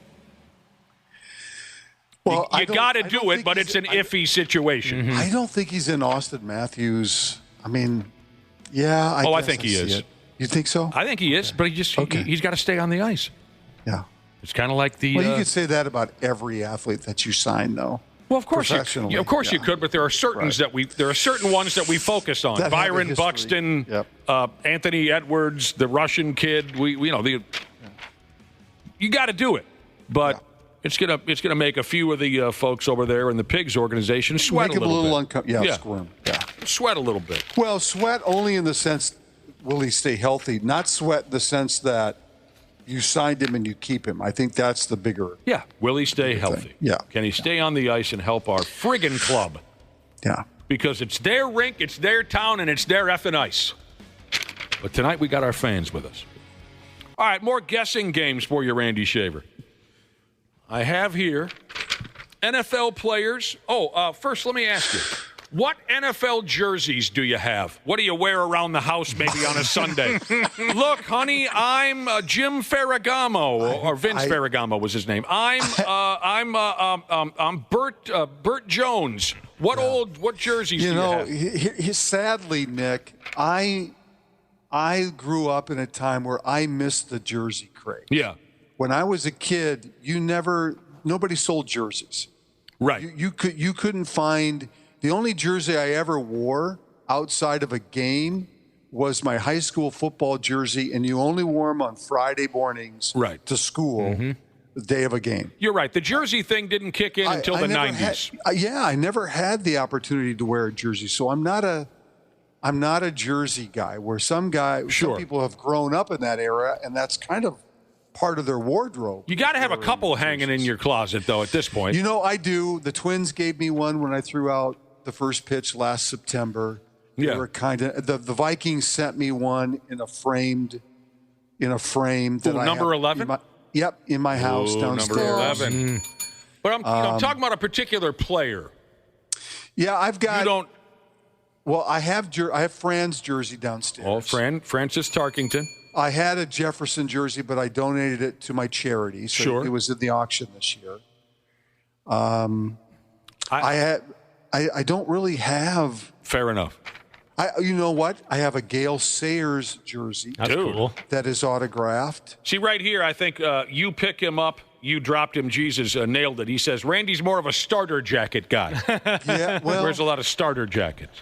Yeah, I have an Akeem Olajuwon jersey. I have Junior Seau. Oh, those are cool ones, Steph. Those are good ones. And I have some other things. Anyway. Yeah. See if you can guess. Do you put them up in do you have them in frames? No, they're not. I mean, it's not like they autographed them or anything. Okay. Yeah. I gotcha. Although, as you know, I once spent all day in Mississippi drinking beer with Junior Seau, and it was one of the coolest things that's ever happened to me. Right. What I'll never forget is the two of us traveling in a car together. I'd known him for 20 minutes, and we're both half full of beer driving around Mississippi. This was at a Brett Favre golf tournament. And he personally asked me, he said, do you know how to get around down here? And I said, well, sort of. And he said, well, let's get out of here. So now me and Junior Seau are in a friggin' car driving around the bayous of Mississippi looking for beer halls to swing into. So cool. That's awesome. And I'll never forget the first little roadhouse we walked into. It looked like the Allman Brothers were sitting at the bar, right? The entire Allman Brothers band and their road crew is what it looked like, the characters that were sitting at this bar. And watching them look at us walk in, and then they turn back to their drink, and then they turn their head hard to the right, and one of them said out loud, Jesus Christ, is that Junior Seau? And then one of the guys asked me what team I kicked for. You love the kicking game. That's perfect. So anyway, Randy Shaver, maybe you can guess, and we got to get out of here. What current players landed in the? Everyone can guess. What current players landed in the top 10 NFL jerseys sold over the last year? Well, you said NFL, right? NFL. Well, Jefferson, right? He's number 10. J-Rod Jefferson, who plays here for the Vikings. Patrick Mahomes. Patrick Mahomes is number 2. Travis Kelce. No! Oh, that surprised me with all the Taylor Swift. He was number 11. He did not make the top 10. How about Barkley? Saquon Barkley, from my favorite NFL team, the Philadelphia Eagles. Yes. Came in at number 1. Okay. Sold the most jerseys. MVP Josh Allen on that list? Yep. Number 6. Huh. Think about my favorite team again. The Eagles. Jalen Hurts. Jalen Hurts. Sure. Think about a young quarterback who looks a lot like Burrows. No? Burrows. Joe Burrow? Burrow? No, he did not make the top 10. Okay. What the hell was the name of the? I'm making an ass out of myself here. What the hell? Shock G. Young quarterback having a great run. Looks a lot like Shock G from Digital Underground. I don't know that. Let's see. First, I got to look up Shock G. You got to really do your work for this one, Ashley. All right, I'll dump it on you. I'll go 10-1. Number 10 is Justin Jefferson. Number 9 is Micah Parsons. Oh, okay. Who I would not have guessed him. I've barely heard of the guy. Number 8 is Amon Ra St. Brown, or whatever the hell, from the Lions. Okay. Number 7, Aiden Hutchinson from the Lions. 6 is Josh Allen. 5 is C.J. Stroud of the Houston Texans. Number 4 is the young quarterback who looks like Shock G, Jaden Daniels of the Washington Commodores. Sure. And then we covered the top. The most popular fat head. I didn't know that was still a thing. I love we've got a couple of those. Those are fun. Really, I thought that was gone 15 years ago. No, I still have them. The most popular fathead is Patrick Mahomes. Dana, will you tell us your fathead story again? Because I love this story. We got, me and my roommate, I was living with a buddy from high school right after college, and just the dumpiest apartment ever. And we somehow ended up with a fathead gift card. So we were online looking at the fatheads, like Maurer was big at the time, Right. and we're like, should we get one of that? And like, Manning. Yeah, we were like, no, let's get the dumbest fathead we possibly can get. So we go to the clearance section, and we get a Raiders Jamarcus Russell fathead. He was already out of the league. Who's terrible. He was already out of the league, yeah. And so we put it up on our wall, and the thing was massive because these things are huge, and Jamarcus was a big guy. Tiny little apartment. All your decoration is a massive Jamarcus Russell fathead. And then we decided just to lean into it, and we went on eBay, and of course you could get Jamarcus Russell posters for 99 cents. Right. So we decorate the entire living room in just Jamarcus Russell gear.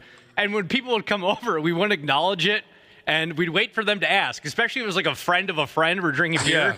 Okay, I got to ask, what's with the Jamarcus Russell? Yeah, what the hell's going on here? 2 beers in, they couldn't take it anymore. Yeah, That's friggin' funny. And we're like, what do you mean? It's Jamarcus Russell. He's like, well, he's in jail. Hey, everybody loves a comeback story. It's not over. That was so perfectly played. I years ago when Fernando Rodney was the closer for the Minnesota Twins. For the Twins, yeah. I went into the Twin shop, and on the discount rack they had Fernando Rodney T-shirts. It was just a picture of him throwing a fastball. It was just a Fernando. I bought it for like $2. I still wear it to Twins games because people will look at me, and you can tell by the look on their face they're thinking, who in the hell is that big of a fan of Fernando Rodney? You know what I mean? And I love that recognition when people are like, did that dude really, is he wearing a Fernando? So you can probably see people do double takes on you. Yeah. Like, wait, what? Is he wearing? All right, Randy Shaver, that'll do it for you. One quick note, yes? J.J. Spahn is the leader in the first round of the U.S. Open. Man, we buried the lead. We almost got all the way through it. I had forgotten all about it yesterday, but they're off and running at Oakmont this morning for the U.S. Open, round 1. That's how you do it. That's enough out of you. Okay. We'll talk to you tomorrow morning. See ya. Coming up next, something special for you pet owners. If you have a question about your dog or your kitty, you can text in and ask a professional. 651-989-9393. Veterinarian Doctor Andrea Johnston from Gurman Animal Hospital is next on the Half-Assed Morning Show. The 93X Half-Assed Morning Show. On 93X. Hey, podcast pals. Today's episode is brought to you by my friends at Standard Heating and Air Conditioning. Take it from me, as a newly married guy with a very opinionated dog, comfort is kind of important right now. That's why I'm a Smart Club member of Standard Heating. I get to schedule service when it actually works for me, pay how I want, and choose what fits our home best. Pick the HVAC company that treats you like family, not just another name on the list. That's Standard. Check out standardheating.com and tell them Dana sent you. This episode is brought to you by Progressive Insurance. Fiscally responsible, financial geniuses, monetary magicians. These are things people say about drivers who switch their car insurance to Progressive and save hundreds. Because Progressive offers discounts for paying in full, owning a home, and more. Plus, you can count on their great customer service to help you when you need it, so your dollar goes a long way. Visit Progressive.com to see if you could save on car insurance. Progressive Casualty Insurance Company and Affiliates. Potential savings will vary. Not available in all states or situations. expert entrepreneur Ed Milet is on a mission to max out your life. We're throwing open the metaphorical closet doors of our lives. We're going to be cleaning out the closet. What no longer fits? Audit some of your relationships. How about auditing your emotions? Maybe it's your career you need to look at. Get your life together for this season. The Ed Milet Show. It's time for a little cleaning of the soul. Let's get a little ruthless, a little refreshing, and a little real. God bless you, everyone. Follow and listen on your favorite platform. It's Dr. Andrea. Here to save you about $5,000 and answer your pet questions. It's Dr. Andrea on the 93X Half-Assed Morning Show. Welcome back to the friggin' program. If we come off a little overwhelmed anytime our next guest shows up, Josh and I have to frantically click through text messages. It kind of looks like we're involved in a video game tournament or something over here. It's insane how many of these roll in. Dr. Andrea Johnston is here from Gurman Animal Hospital, brought to you by Daisy Carpet Cleaning. Welcome back, Dr. Andrea. Thank you. Thanks for having me. It's been a while. It has been. We took a little vacation, and then this happened and that happened. So it's always great to have you back in studio. 651-989-9393 is the text number if you have a question. You're all good? Summer is here? All good. I wish it was summer. It's like 60 degrees and rainy. Yeah. We'll get there. We will. It's intermittent. This will be the last bad week, hopefully. It's just a little bit of a... Sounds like you were talking about being on the boat. Yeah, we haven't made it out there yet. Oh, you haven't? Okay. No, it's just been so windy and cold. Well, then there, though. See, that's perfect for walleyes. You go out and try to snag a few of the... I do like to fish. Yeah? I do, yeah. We have something for you right from the get-go here, Dr. Andrea. Maybe we can turn it into kind of a quiz. So what we had thrown in front of us this morning is a list of the dogs most likely to get diarrhea. Maybe you Finally, let's do this. Yeah, we teased it earlier, and Dana and Ashley and Josh were like, please tell me what they were so... well, I mentioned I knew right away. I have had one of these dogs. I knew exactly one that was going to be at the top of the list. I had to hang on to this information. Everybody wanted to hear it so badly. The list of with your years of experience, could you guess what dogs are most likely to get diarrhea? Oh, man. I mean, I have seen so much diarrhea lately. It's You have? insane. Yes. It's like every other appointment. Like a 55-gallon drum's worth of Yes, all the time lately. Oh, gosh. I would say some type of terrier. Okay. Yorkshire Terrier is on the list of the 6 breeds who are most likely to get diarrhea. Any other guesses, or I'll just dump it on you? Retrievers, we see that. I'm trying to... Cavaliers? Okay. What do I have here? A Cavapoo. Yeah. Poodle Cavalier. Yep. Cavapoo. Chihuahua? No. Here's the most... You got 2 of them, and that's good enough. They say Chihuahua has a lower risk. Do you have any idea why that would be? No, but I see a lot of bloody diarrhea in Chihuahuas. Oh, my God. What do they got going on? Goodness. The Maltese. Oh, yeah. Yeah, that makes sense. Likely to get diarrhea. The miniature poodle. It's all the little guys. The cockapoo. Oh, we mentioned that already. Sorry. And the German Shepherd. That's the one I had. That's another one, too. What? Yeah, for sure. Why German Shepherds? Why German Shepherds? Well, one, they can get a lot of GI disease. They can get, like, inflammatory bowel disease. They can also get something called EPI, where their pancreas isn't working. But they're also just like a ball of stress all the time. Are they stressed out? Yeah, they're just high nervous energy. Did your German Shepherd have that problem, Josh? Or usually you're the one with high nervous energy. Yeah, and so it's kind of tough to tell next to me. Yeah. She was a mix. I don't know if that makes a difference much. Yeah, she was a Shepherd Pit Bull, Rottweiler mix. Okay. But when you look at her outside of her butt, she looked like a shepherd. And so she would her tummy was very sensitive. And so we brought her to the vet once, and they're like, oh, yeah, shepherds are kind of known for that. Yeah, they are.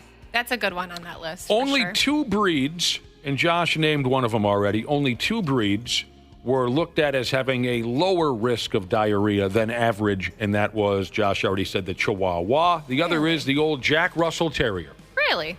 You can buy less paper towels, I guess, at Target when you have a Jack Russell Terrier or a Chihuahua. Is this Dr. Google? This came from the folks at the Royal Veterinary College in the Scilly, United Kingdom. Really? Yeah. Interesting. Dr. Google? Who's that? You know, some guy you just go online and click google.com. And Okay. I stopped going to a doctor because she would do that. Or when Look on Dr. Google? Yeah, that was maybe a little uncomfortable. Yeah. Again, 651-989-9393 is the number. If you have a question about your beloved house pet, your dog or your kitty, and so many texts come in, we try our damnedest to get as many as we can. Let's start with this. A listener is just genuinely curious what dog is known for having the largest litter and what is known for having the smallest. Well, Dalmatians, obviously. Never seen the movie? You smartass. Yeah, there were a lot. I think it was even in the title. Yeah.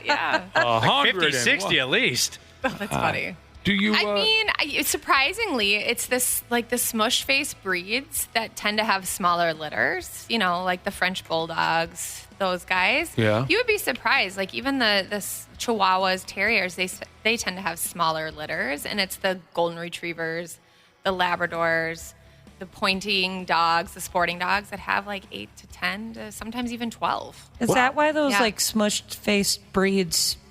Those dogs and like those small little dogs are usually more expensive because they don't produce Not as many of them puppies. around. I think it's more just kind of the trend. Okay. And they're like the designer dog these days. What is it? The French bulldog beat out the Labrador retriever for the #1 dog in the United States this year for the first time. That's crazy to me. Isn't it? The best girl in the whole world, the best girl ever, Megan Marie, she was an English Springer Spaniel. She had 10.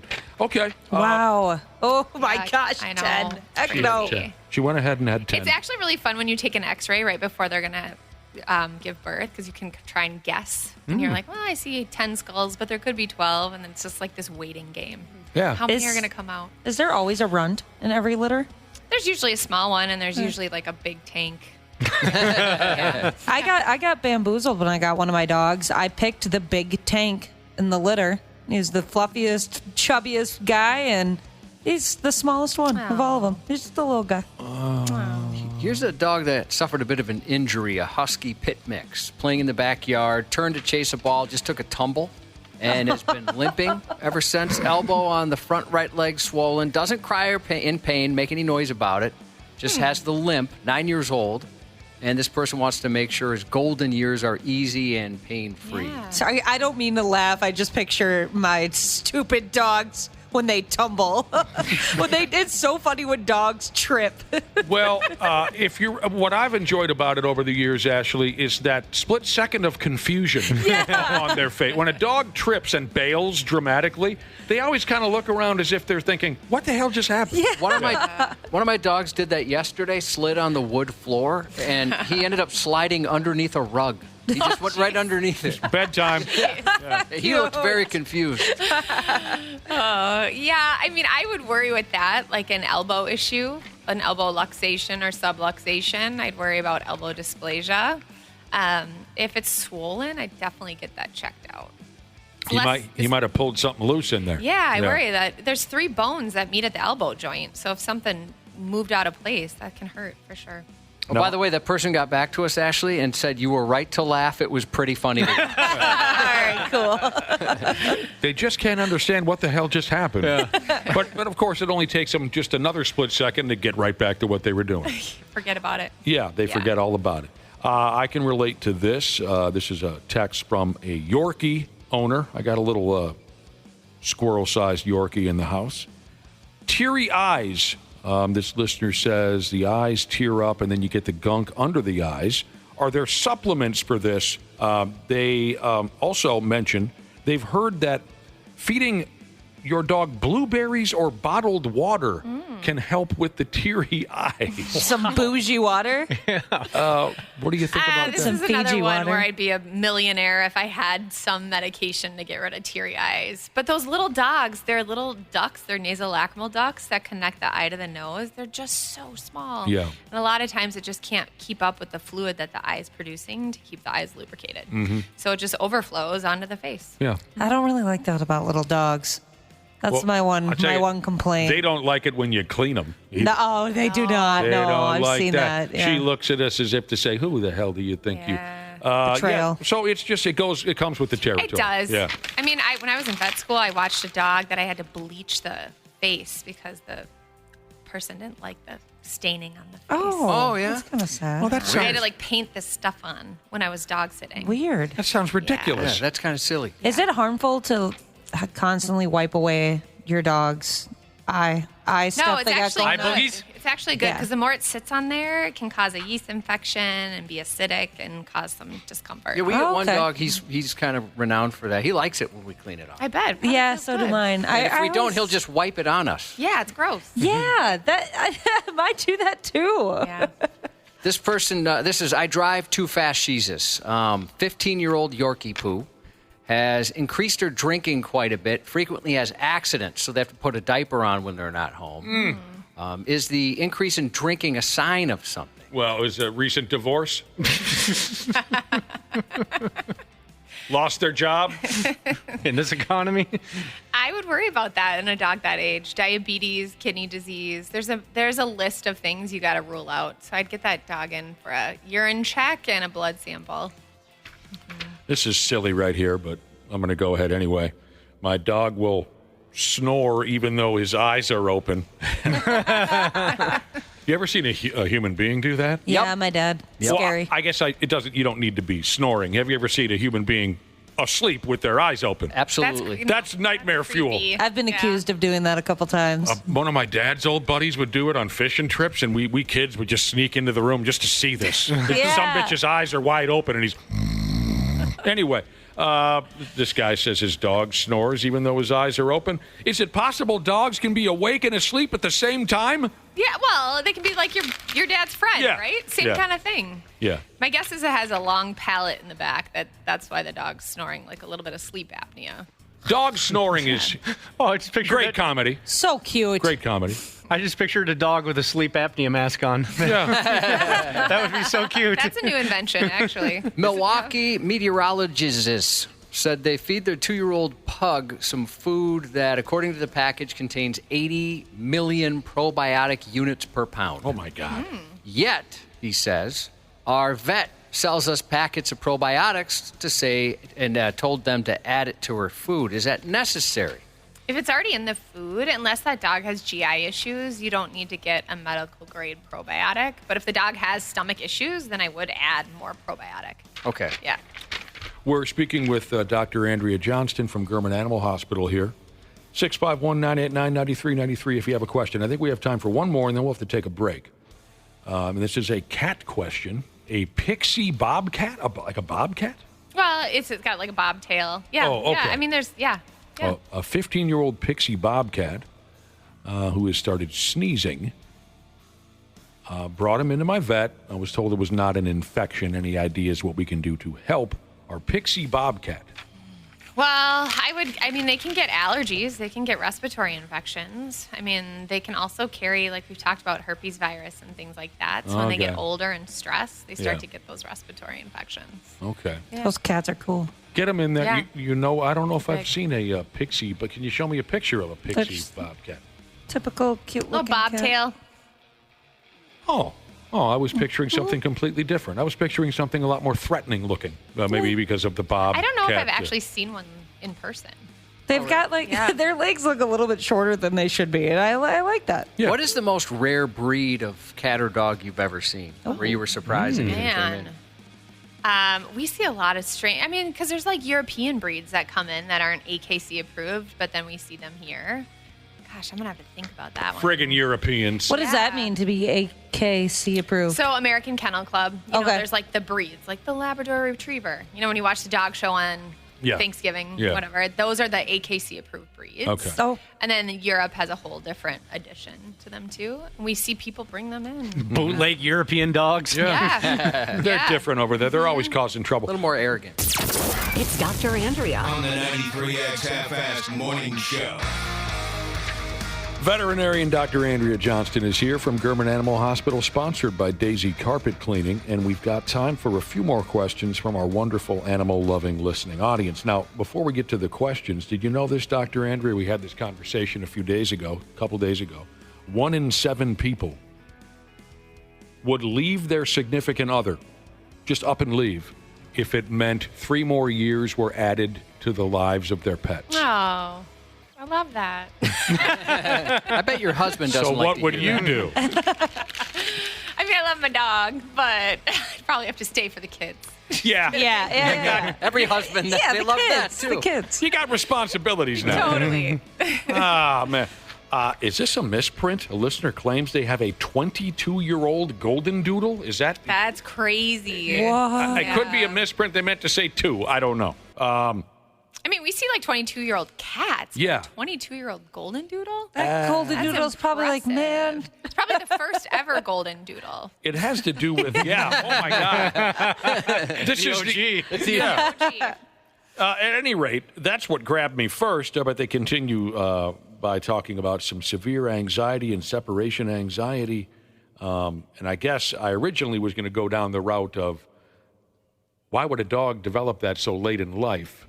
So let's just pretend like it's an old dog, if that's legit. Senility. Yeah, I mean, there's a term, canine cognitive dysfunction or doggy dementia. Yeah. Same thing, just like people. Yep. Unfortunately, they just can't tell you.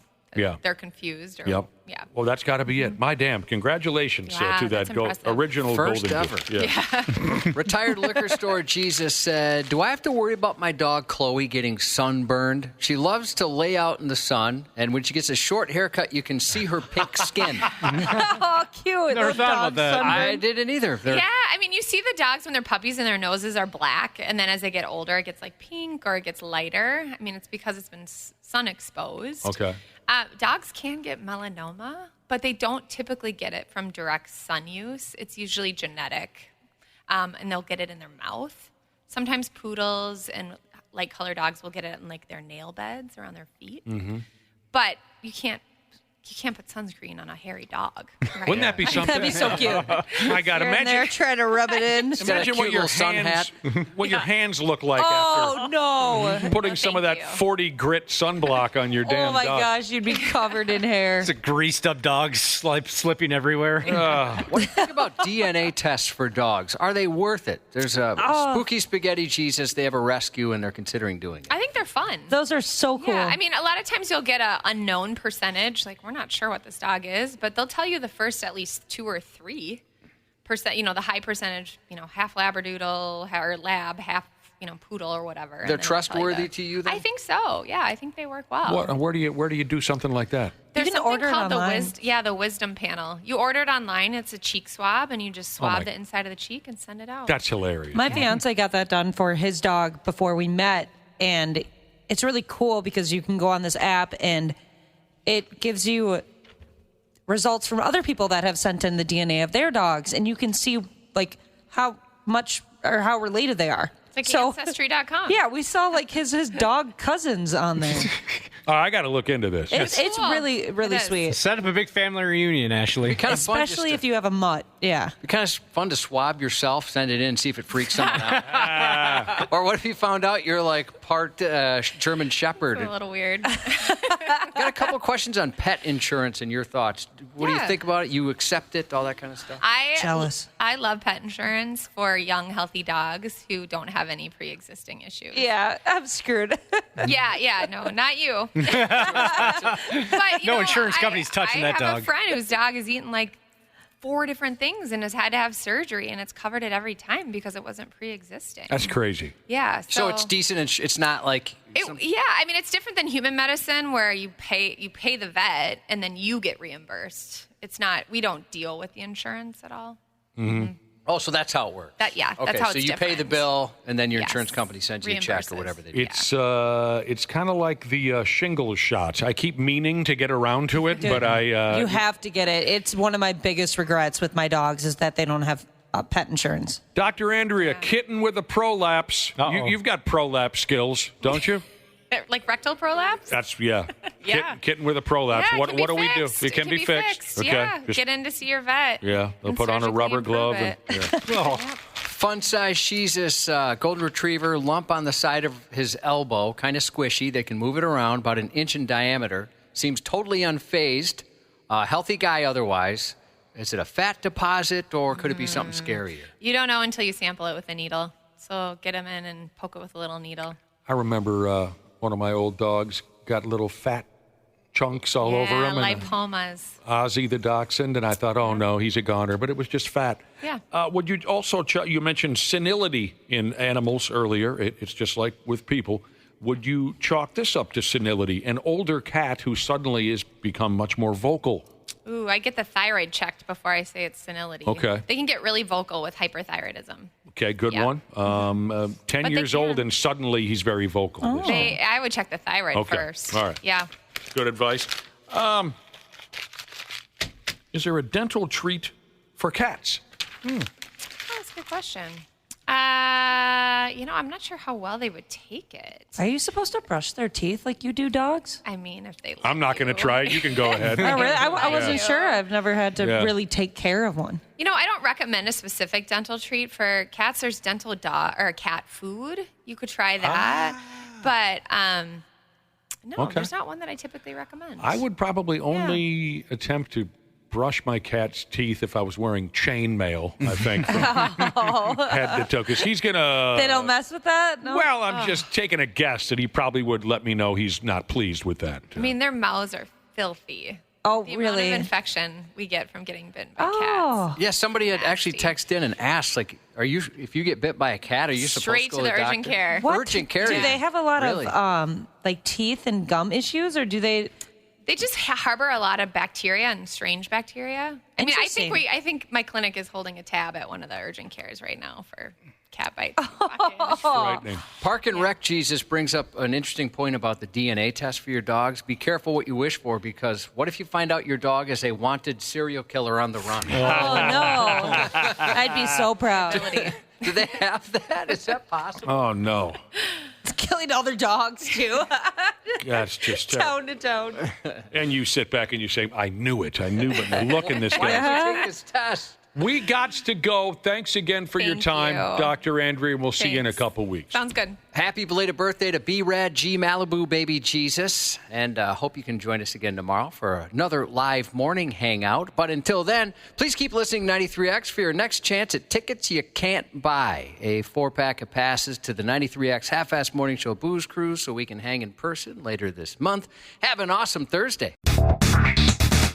93X Half-Assed Morning Show. Hey, podcast pals. Today's episode is brought to you by my friends at Standard Heating and Air Conditioning. Take it from me, as a newly married guy with a very opinionated dog, comfort is kind of important right now. That's why I'm a Smart Club member of Standard Heating. I get to schedule service when it actually works for me, pay how I want, and choose what fits our home best. Pick the HVAC company that treats you like family, not just another name on the list. That's Standard. Check out standardheating.com and tell them Dana sent you.